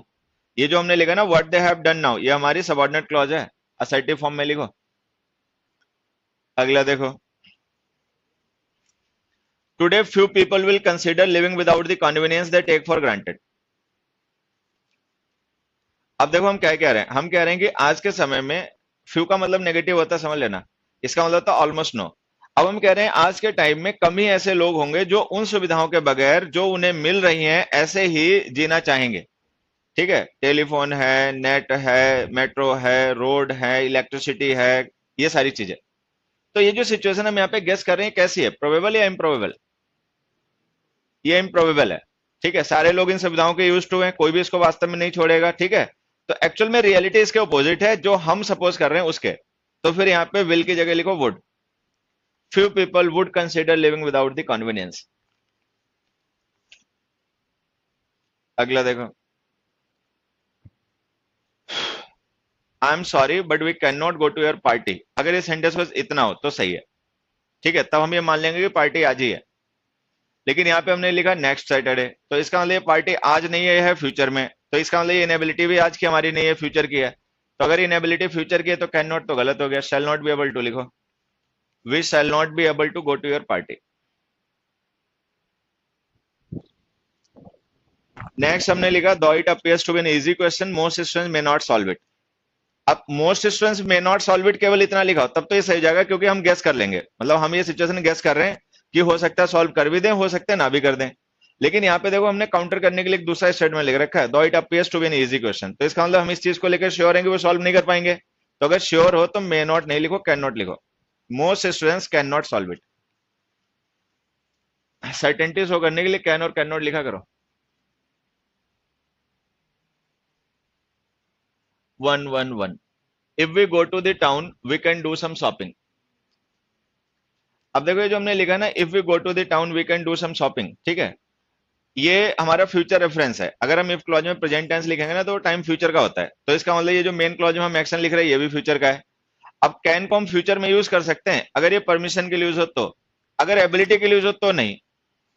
अगर हम टाउन जाएंगे तो वहां पे शॉपिंग कर पाना हमारी परमिशन है, मतलब कोई हमें परमिशन दे रहा है क्या? नहीं, ये एबिलिटी है। ठीक है, तो यहाँ पे कैन की जगह लिख दो shall be able to. If we go to the town we shall be able to do some shopping. हाँ, विल लिख सकते हैं और क्या, we will do some shopping. Intention express करनी तो विल लिख दो। बेटा फ्यूचर की एबिलिटी जो होती है वो विल बी एबल टू के थ्रू एक्सप्रेस की जाती है, अगर एबिलिटी एक्सप्रेस करोगे तो फिर लिखना ही पड़ेगा। अगला देखो, will I bring you some sweets from the market today. अब हम किसी पर्सन से मिठाई लाने के लिए उसके बारे में पूछ रहे हैं कि अगर वो कहेगा तो ले आएंगे, नहीं बोलेगा तो नहीं लाएंगे। तो कुल मिला के हम उसको एक ऑफर दे रहे हैं। ठीक है, should I bring you, shall I bring you. Politeness express करने के लिए आई और वी के साथ में शुड या शैल लिखा करो। In some countries, it is not necessary to be over 18 to get married. You may get married whenever you want to. It is a rule. ये जनरल परमिशन है, रूल है, तो मैं हटाओ कैन लिखो, यू कैन गेट मैरिड। अगला देखो, it is cloudy today, it can rain tonight. Possibility में लिख दो, it may rain tonight. Some people need not any help from others. अब देखो ये जो हमने नीड नॉट लिखा ना, ये मॉडल है। एनी हेल्प नाउन है, हालांकि हेल्प वर्ब भी होता है, लेकिन जब उसके साथ एनी लिख दोगे तो वो नाउन हो जाएगा। अब नीड नॉट मॉडल है, एनी हेल्प नाउन है, वर्ब तो कहीं लिखी नहीं है, तो गलत हो गया। अब या तो वर्ब लिखो और नहीं तो लिखो don't need. Some people don't need. अगला देखो, does it solve all our problems if we buy it. अब देखो इफ वी बाय इट जो हमने लिखा ना, ये प्रेजेंट टेंस है, लेकिन अगर हमें इफ क्लॉज में प्रेजेंट टेंस लिखेंगे तो इसका मतलब टाइम फ्यूचर का है। तो अगर ये टाइम फ्यूचर का है तो जो मेन क्लॉज का एक्शन है वो फ्यूचर में लिखा जाएगा। डज की जगह विल लिखो, will it solve all our problems. और समझ पाए हो तो ठीक है, नहीं तो मैं समझा देता हूं। ये ओपन कंडीशनल है इंटरोगेटिव फॉर्म में। जब इसको असर्टिव बनाओगे तो ये लिखा जाएगा it will solve all our problems if we buy it. अगला देखो, I was being happy when I saw my friend there. ठीक है, अब ये बी की फॉर्म लिंकिंग वर्ब होती है, इनको कॉन्टिन्यूअस टेंस में नहीं लिखना चाहिए। ठीक है, तो एक तो गलती ये हो गई। दूसरा ये है चेंज इन स्टेट, कि जब किसी पर्सन ने अपने फ्रेंड को देखा तो उसकी स्टेट चेंज हो गई, खुश हो गया वो, तो बिकेम लिख दो, I became happy. Turned happy लिख दो, गॉट हैप्पी लिख दो। चेंज इन स्टेट के लिए बिकम, गेट या टर्न वर्ब का यूज क्या करो।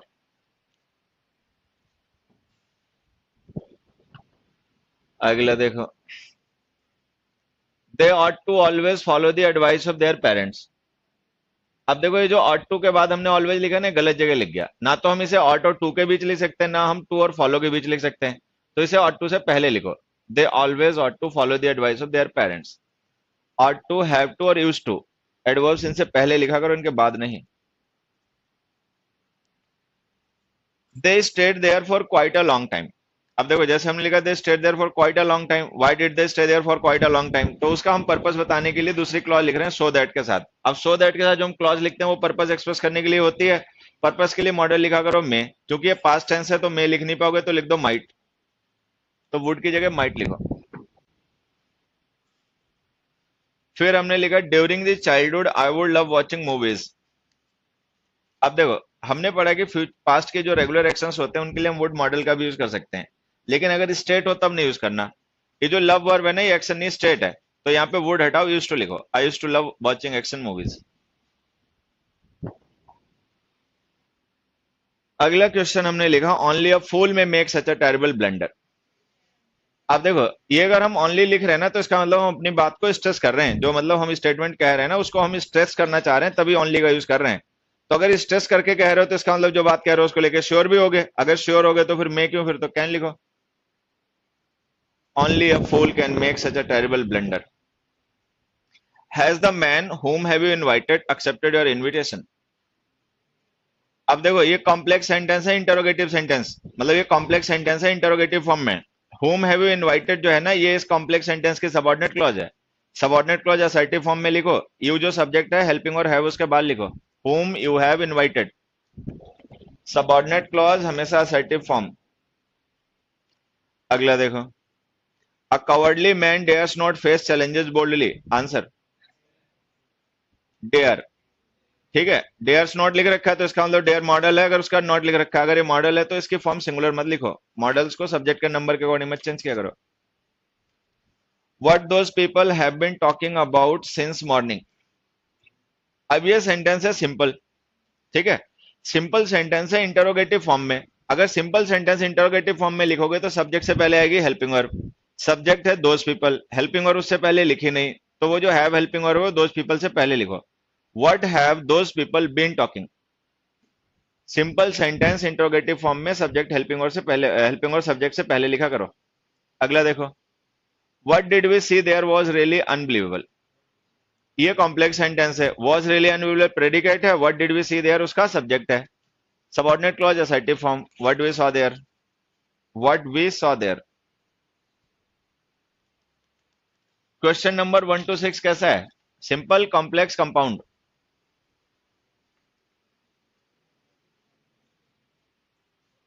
पता ही नहीं देहातियों को। अबे क्या है सिंपल, कंपाउंड, कॉम्प्लेक्स? तेरा मुंह कंपाउंड, उल्लू कहेंगे। सिंपल है भैया, सिंपल सेंटेंस है।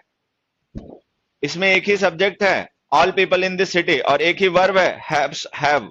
तो ये सिंपल सेंटेंस हो गया। अब अगर ये सिंपल सेंटेंस इंटरोगेटिव फॉर्म में लिख रहे हो तो सब्जेक्ट से पहले हेल्पिंग वर्ब लिखनी पड़ेगी। All people in this city ये हमारा सब्जेक्ट है। अब इससे पहले हेल्पिंग वर्ब तो लिखी नहीं है। अगर हैव मेन वर्ब हो तो टेंस होगा present indefinite. Present indefinite tense की हेल्पिंग वर्ब होती है डू, तो उसी को लिख दो। Why do all people in this city have so long hair and moustaches. तो ये वर्ब के जो भी हमने कॉन्सेप्ट पढ़े ना 2 हफ्ते तक, ये उनका रिवीजन हो गया असाइनमेंट्स के थ्रू। अब मेरी तरफ से तो मैं तो हुआ फ्री कि मैंने तो पढ़ा दिया, समझा दिया, बात खत्म हो गई। तुम समझ पाए, रिवाइज कर पाए, नहीं कर पाए, वो अपना देख लेना। मतलब मेरी जिम्मेदारी पूरी हो गई मेरे पार्ट से। तुम्हारा काम बचा हुआ है, क्लियर हो तो अच्छी बात है, नहीं क्लियर हो अपना रिवीजन करना।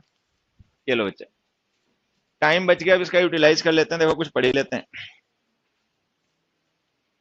क्या हुआ, बोरिया बिस्तर बंद कर रहे हो? हैं?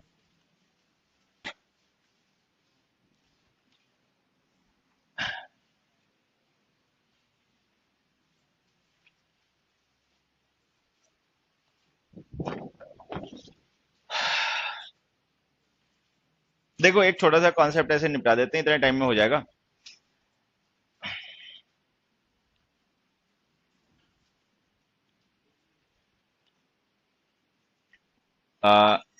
डू यू, टोल्ड लो phone, do you have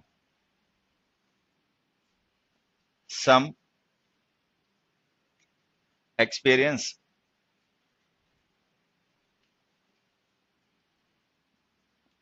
I don't have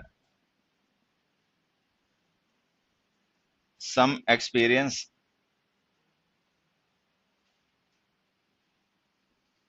I have any experience.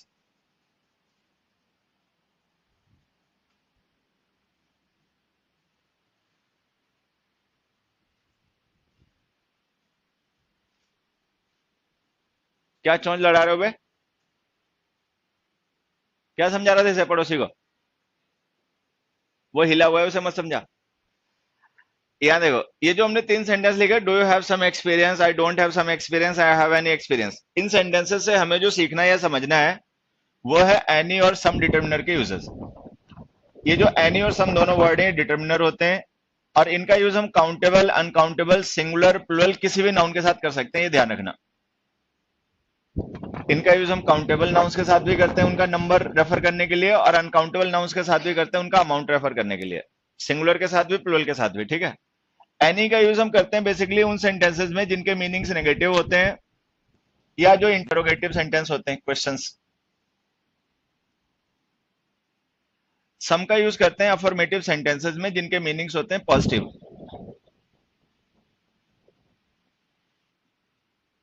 ये जो छोटी सी इंफॉर्मेशन है ना, ये तीनों सेंटेंस हमारे इसी से सॉल्व हो जाने हैं। पहला सेंटेंस इंटरोगेटिव है, तो ये जो एक्सपीरियंस नाउन के साथ हमने सम डिटरमिनर लिखा, ये गलत हो गया, एनी लिख दो। दूसरा सेंटेंस हमारा नेगेटिव है, डोंट, तो ये जो हमने एक्सपीरियंस का सम लिखा, ये भी गलत हो गया, एनी लिख दो।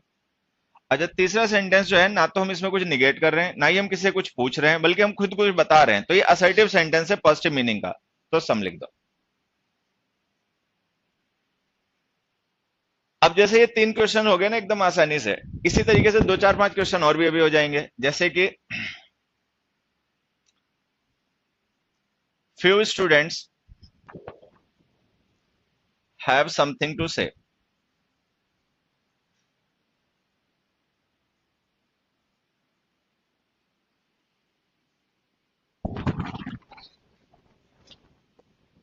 दे seldom go somewhere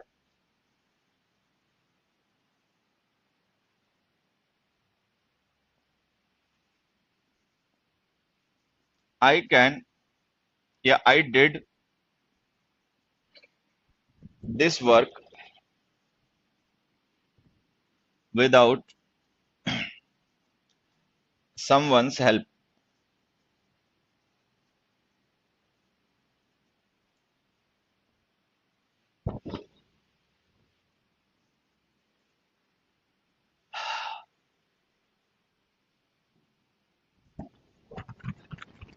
has he,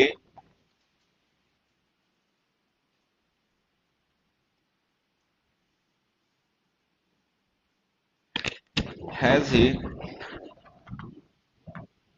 informed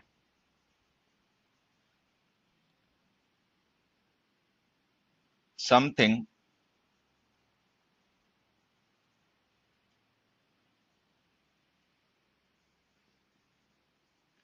we need anything to eat now. अब जैसे ये क्वेश्चन है, एबीसी टाइप के हैं।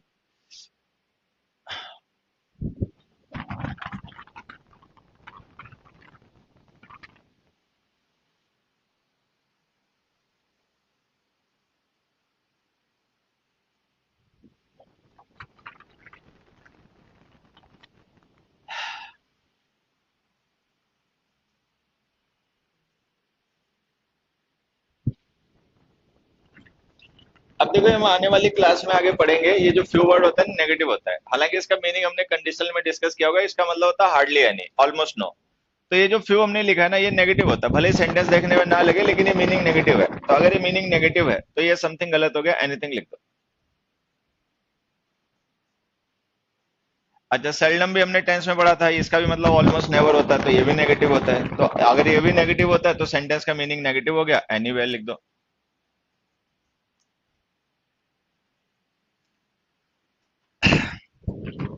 अब आगे यहाँ पे एक प्रिपरेशन विदाउट।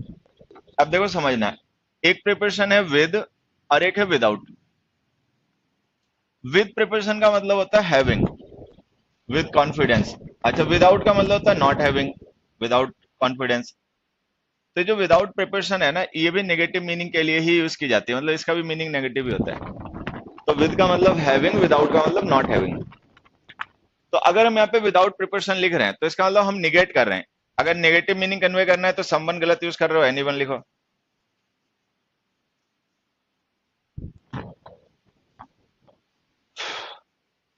उसके बाद में ये सेकंड सेवंथ क्वेश्चन तो है ही, तो क्वेश्चन है, जब क्वेश्चन है इसका मतलब हम कुछ बता तो रहे ही नहीं बल्कि उल्टा पूछ रहे हैं, तो एनीथिंग लिख दो।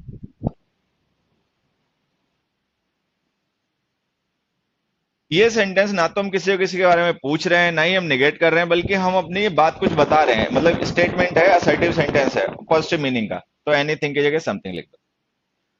तो जिस तरीके से वो तीन क्वेश्चन हो गए, उसी तरीके से देखो ये भी क्वेश्चन हो गए। जहां पे पॉजिटिव मीनिंग चाहिए हो वहां पे सम यूज क्या करो, जहां पे एनी नेगेटिव मीनिंग चाहिए वहां पे एनी लिखा करो। जो डिफरेंस एनी और सम में होता है वही डिफरेंस उन सारे वर्ड्स में होता है जो एनी और सम की मदद से बनाए जाते हैं, any one, someone, anybody, somebody, anywhere, somewhere वगैरह वगैरह। चलो नाइन्थ क्वेश्चन लिख लो।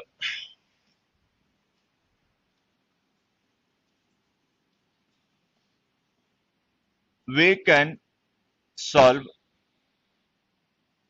Any questions.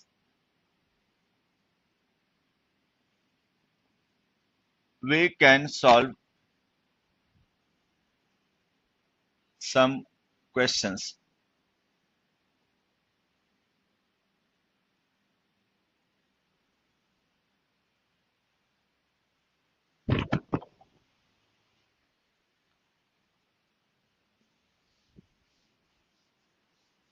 कौन सा सही, नाइन्थ या टेंथ? हाँ, दोनों सही हो गए क्या? चलो खैर, ये दोनों सही हो गए। अब देखो ये दोनों सही कैसे हो गए, इनको जरा एक बार समझ लेना।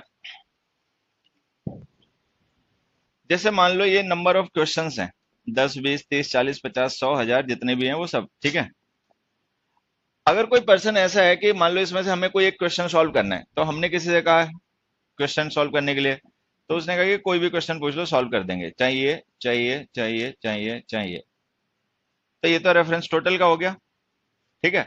अब अगर मान लो कहते कि कोई नहीं, सारे नहीं सॉल्व कर पाएंगे, केवल कुछ ही सॉल्व कर पाएंगे, मतलब एक पार्ट डील कर पाएंगे, सारे नहीं, तो ये सम हो गया। तो अगर हम सम लिखते हैं ना तो इसका मतलब हम पार्ट को रेफर कर रहे होते हैं, लेकिन जब हम एनी लिखते हैं तो इसका मतलब हम टोटल को रेफर कर रहे होते हैं, लेकिन जनरल सेंस में, मतलब किसी पर्टिकुलर को रेफर ना करके जनरल में सबको रेफर करना होता है, तो एनी लिखा करो। तो ये जो हमने लिखा है ना, we can solve any questions, तो इसका मतलब इनडायरेक्टली हम ये कहना चाह रहे हैं we can solve all questions. अच्छा, अगर हम लिख रहे हैं we can solve some questions, तो इसका मतलब हो गया नॉट ऑल। तो जब हमें जनरल सेंस में सबको रेफर करना हो तब हमेशा एनी लिखा करो, लेकिन अगर हमें किसी पर्टिकुलर पार्ट को रेफर करना हो, टोटल को नहीं, तो फिर सम लिखा करो। तो वो दोनों ही सही है, उनके मीनिंग अलग अलग हैं। We can solve any questions का मतलब कोई भी क्वेश्चन, तो इसका मतलब इनडायरेक्टली हम ये कह रहे हैं कि हम सारे क्वेश्चन सॉल्व कर सकते हैं। अच्छा, जो ये पॉजिटिव सेंटेंस में हम एनी यूज करते हैं ना, देखो इसका मतलब क्या हो जाता है। इसका मतलब हो जाता है no matter what it is, मतलब जनरल सेंस में इसको हम रेफर करते हैं। तो इसका मतलब होता है चाहे कुछ भी हो, no matter what it is, जो चाहे। तो जब हमारा कोई पर्टिकुलर क्राइटेरिया ना हो, कोई पर्टिकुलर चॉइस ना हो, जनरल की बात करनी हो, तो हमेशा एनी लिखा करो पॉजिटिव सेंटेंस में भी। तो एनी क्वेश्चंस का मतलब हो गया नो मैटर विच क्वेश्चन। एक एग्जांपल से और समझना। यू कैन बिकम समथिंग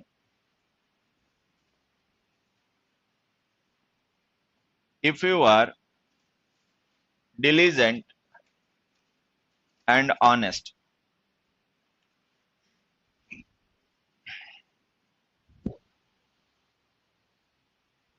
ठीक है। और एक दूसरा question, it is so simple, it is so simple a puzzle that someone can solve it.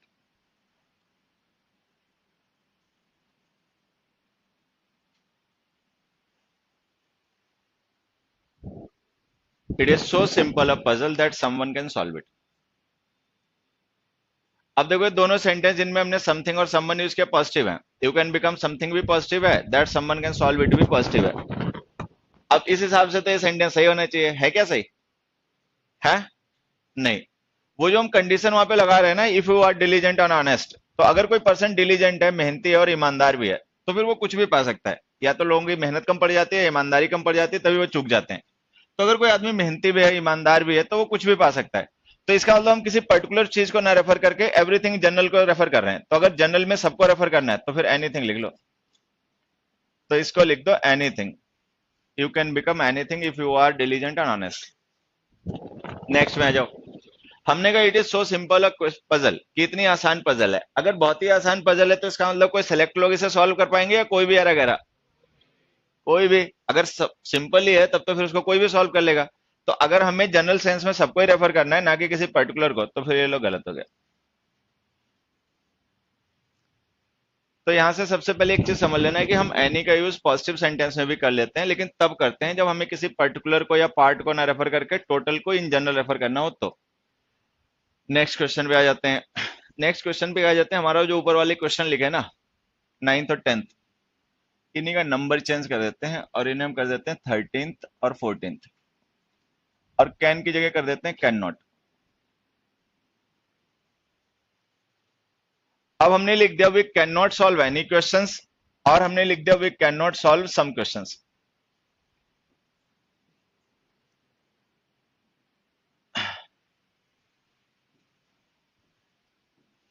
वो सेंटेंस सही है गलत है उससे पहले एक छोटी सी चीज समझना। He has he has made no mistakes, he has not made any mistakes। जरा ये देखो, ये दोनों सेंटेंस का मीनिंग सेम है अलग अलग? he has not made any mistakes और he has made no mistakes, दोनों का मीनिंग सेम है अलग अलग? अबे सेम है अलग अलग, तो फिर बोलते क्यों नहीं? अब इन दोनों का मीनिंग सेम है। अगर मीनिंग सेम है तो यहाँ पे जो नो लिखा वो यहाँ तो नहीं लिखा, और यहाँ पे जो नॉट एनी लिखा वो वहां नहीं लिखा। तो अगर मीनिंग सेम है तो इसका मतलब जो स्ट्रक्चर का हमें डिफरेंस नजर आ रहा है ना, ये डिफरेंस नहीं है, सिमिलरिटी है। तो हम ये कंक्लूड कर सकते हैं यहां से कि नॉट एनी का मतलब नो होता है। तो अगर मीनिंग सेम है तो इसका मतलब ये निकला कि जब हम नॉट के साथ एनी लिखते हैं ना, तो इसका मतलब हो जाता है नो। अब यहाँ पे एक चीज समझना, जैसे मान लीजिए टोटल नंबर है या टोटल अमाउंट है या ये जो भी है टोटल है, अगर हमें इस टोटल को रेफर करना है तो हम इसके लिए वर्ड यूज करेंगे ऑल, ठीक है, या नो। ऑल यूज करेंगे तो वो मीनिंग पॉजिटिव होगा, पॉजिटिव में टोटल। नो लिखेंगे तो इसका मतलब नेगेटिव में टोटल। तो ऑल और नो जो होते हैं ना, दोनों टोटल को रेफर करते हैं, एनी इन दोनों की जगह यूज हो जाता है। तो जब हम नॉट के साथ एनी लिख देते हैं ना, तो उसका मतलब होता है नो, वो टोटल को रेफर करता है। पॉजिटिव में यूज करते हैं, वो भी टोटल को रेफर करता है। तो अगर हम ऐसे लिखते हैं we can not solve any questions, तो नॉट के साथ एनी आ गया, तो इसका मतलब क्या हो गया, no questions. We can not solve any questions का मतलब हो गया we can solve no questions. अच्छा, सम के साथ कहानी क्या होगी, सम रेफर करता है केवल एक पार्ट को। तो अगर हम कैन नॉट सॉल्व सम लिख रहे हैं, तो इसका मतलब एक पार्ट ऐसा है जिसको हम सॉल्व नहीं कर सकते। तो अगर एक पार्ट ऐसा है जिसको सॉल्व नहीं कर सकते, तो इसका मतलब एक पार्ट ऐसा भी होगा जिसे सॉल्व कर लोगे। तो ये जो हमने लिखा ना we can not solve some questions, तो इसका मतलब ये हो गया but we can solve most, but we can solve most, कि कुछ क्वेश्चंस ऐसे हैं जिन्हें हम सॉल्व नहीं कर सकते, लेकिन फिर इसका मतलब ये निकला कि कुछ ऐसे भी होंगे जिन्हें सॉल्व कर लोगे। तो ये दो अलग अलग मीनिंग है। अगर हम लिखते हैं we can't solve any questions, तो इसका मीनिंग अलग है, और अगर हम लिखते हैं we can't solve some questions, तो उसका मीनिंग अलग है। तो वो दोनों ही सही है अपने अपने मीनिंग में। तो यहाँ पे ध्यान देना, हम एनी का यूज नेगेटिव पॉजिटिव दोनों में कर लेते हैं, सम का भी यूज नेगेटिव पॉजिटिव दोनों में कर लेते हैं। एक क्वेश्चन से और इस बात को समझना। क्वेश्चन नंबर 15, दो ही new most people in the party, he could not identify any of them.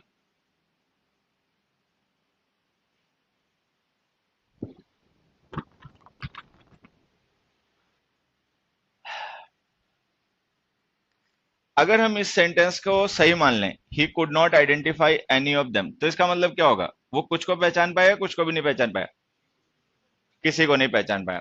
तो अगर हम ये लिख देंगे he could not identify any of them, तो इसका मतलब हम इनडायरेक्टली कह रहे हैं he could identify none of them, किसी को नहीं पहचान पाया। सही मीनिंग है, गलत है?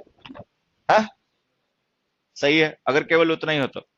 सही है अगर केवल उतना हो तो, लेकिन अगर इस स्टेटमेंट के साथ लिख दोगे तब गलत है, क्योंकि यहां पर तो हम कह रहे हैं कि ज्यादातर लोगों को जानता था। तो इसका मतलब वो जो बात कही जा रही है वो टोटल के लिए कही जा रही है, पार्ट के लिए? पार्ट के लिए। अगर ये निगेशन पार्ट का हो रहा है, टोटल का नहीं, तो फिर सम लिख दो। तो अब देखो, सेंटेंस है नेगेटिव, लेकिन सम लिखोगे तो सही होगा, एनी लिखोगे तो गलत हो जाएगा। तो इसका मतलब पता क्या लिख रहा, इसका मतलब ये कि जो हमने यहाँ लिख रखा है सब ऐसे ही है, ठीक है। वो पेपर वाले दिन कॉन्टेक्स्ट से प्रेजेंस ऑफ माइंड काम आती है। पेपर वाले दिन हम कितना ही पढ़ लें, हम किसी से भी पढ़ लें, ब्रह्मा जी से पढ़ लें, अंकुल सर से पढ़ लें, मुखर्जी नगर पढ़ लें, विलायत से पढ़ें, पेपर वाले दिन प्रेजेंस ऑफ माइंड काम आएगा। प्रेजेंस ऑफ माइंड है तो हो जाएगा, नहीं प्रेजेंस ऑफ माइंड है तो गए। तो इसीलिए हमें ईमानदारी से, मेहनत से हर एक चीज को सोचते समझते हुए पढ़ना चाहिए, कि धीरे धीरे हमारा प्रेजेंस ऑफ माइंड डेवलप हो, प्रेजेंस ऑफ माइंड डेवलप हो। प्रैक्टिस करने से, रूल रट्टा मारने से किसी का प्रेजेंस ऑफ माइंड डेवलप नहीं होता, वो पेपर वाले दिन घूम ही जाता है, वो चाहे कुछ भी करे। तो हमें चीजों को डेप्थ से सोचना समझना चाहिए, क्योंकि पेपर वाले दिन कोचिंग, टीचर, बुक्स, फलाना ढिमकाना कुछ काम नहीं आता। उस दिन प्रेजेंस ऑफ माइंड जिसका वो कर लेगा, जिसका नहीं है वो घूम जाएगा, वो सही का गलत कर लेगा, गलत का सही कर लेगा। तो ये जो चीजें समझाई जा रही है उनको डेप्थ से समझो, कि हमारा धीरे धीरे प्रेजेंस ऑफ माइंड डेवलप हो, ठीक है, बजाय कि क्वेश्चन क्वेश्चन इतने इंपॉर्टेंट चीज नहीं होते। तो ये सेंटेंस हमारा है नेगेटिव, लेकिन हमें पता है नहीं गलत है और सम सही है। 16th क्वेश्चन देखो, दो ही attempted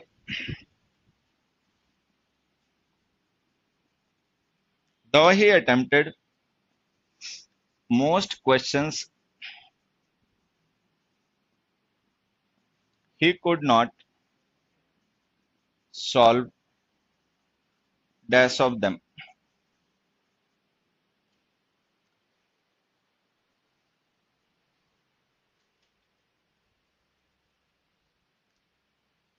Though he attempted most questions, he could not solve dash of them.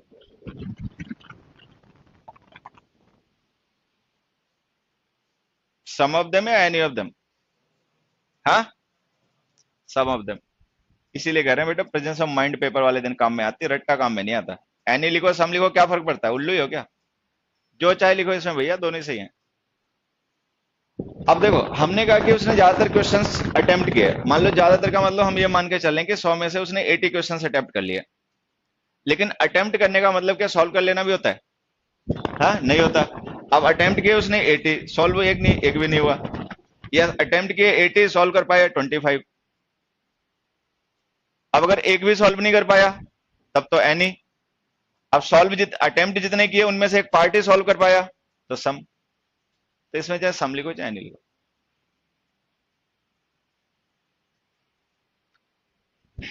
तो कुल मिला के बात है कि एनी और सम को हम नेगेटिव पॉजिटिव में कहीं भी यूज कर सकते हैं, वो डिपेंड करता है कॉन्टेक्स्ट पे और जरूरत पे।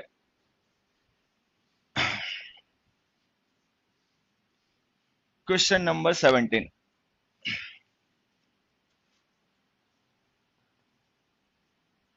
Why are you weeping?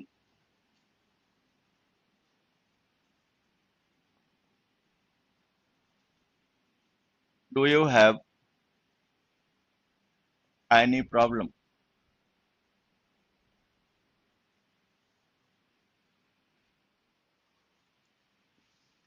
अब देखो कोई पर्सन है, हमने उससे ये पूछा है, why are you weeping, do you have any problem?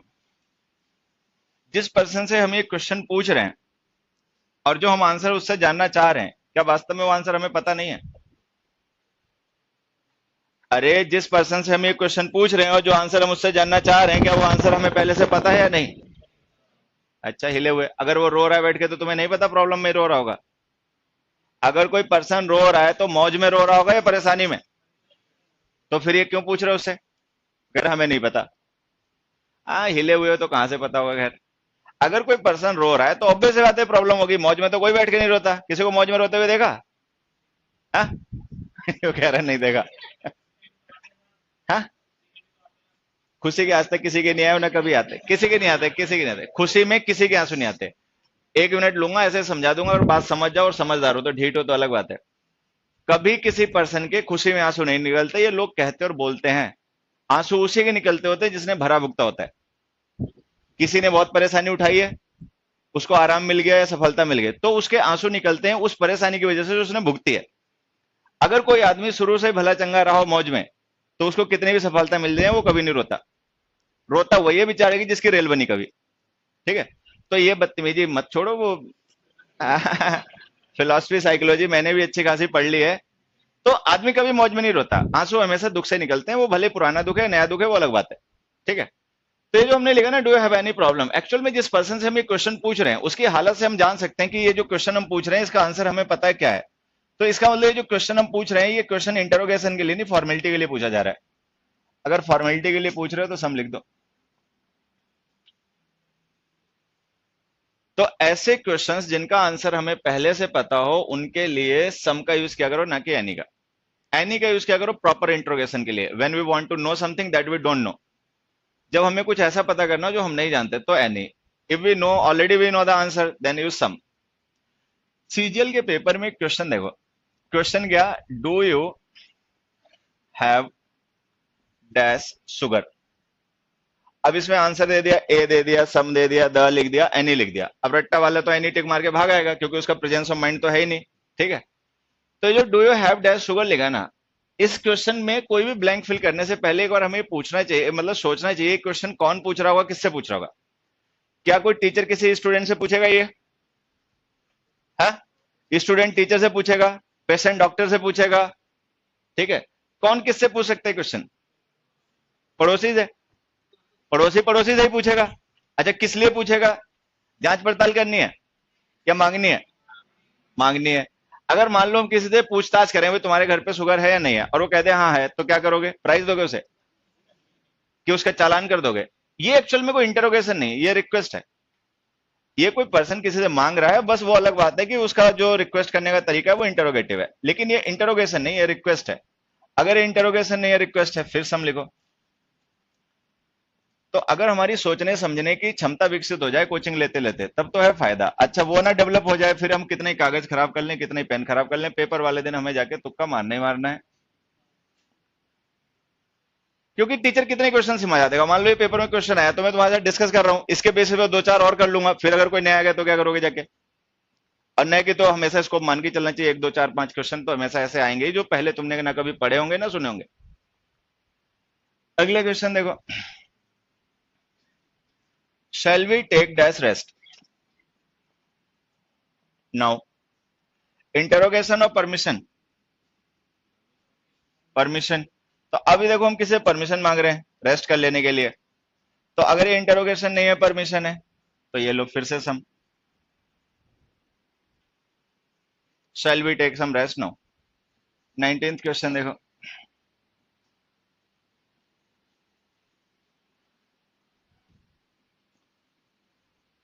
Would you have dash sweets? मान लो हमारे घर पे मेहमान आए और हमने उनसे ये पूछा, ठीक है, तो हम उनसे क्या इंटरोगेट कर रहे हैं कि मिठाई लेकर आए कि खाली आता है? हैं? क्या कर रहे हैं? ऑफर कर रहे हैं। हाँ।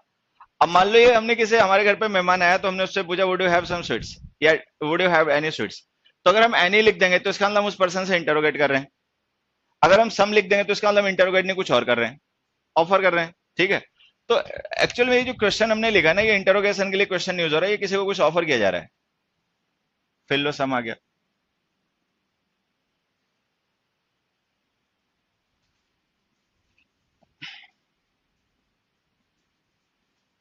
Do you have dash money?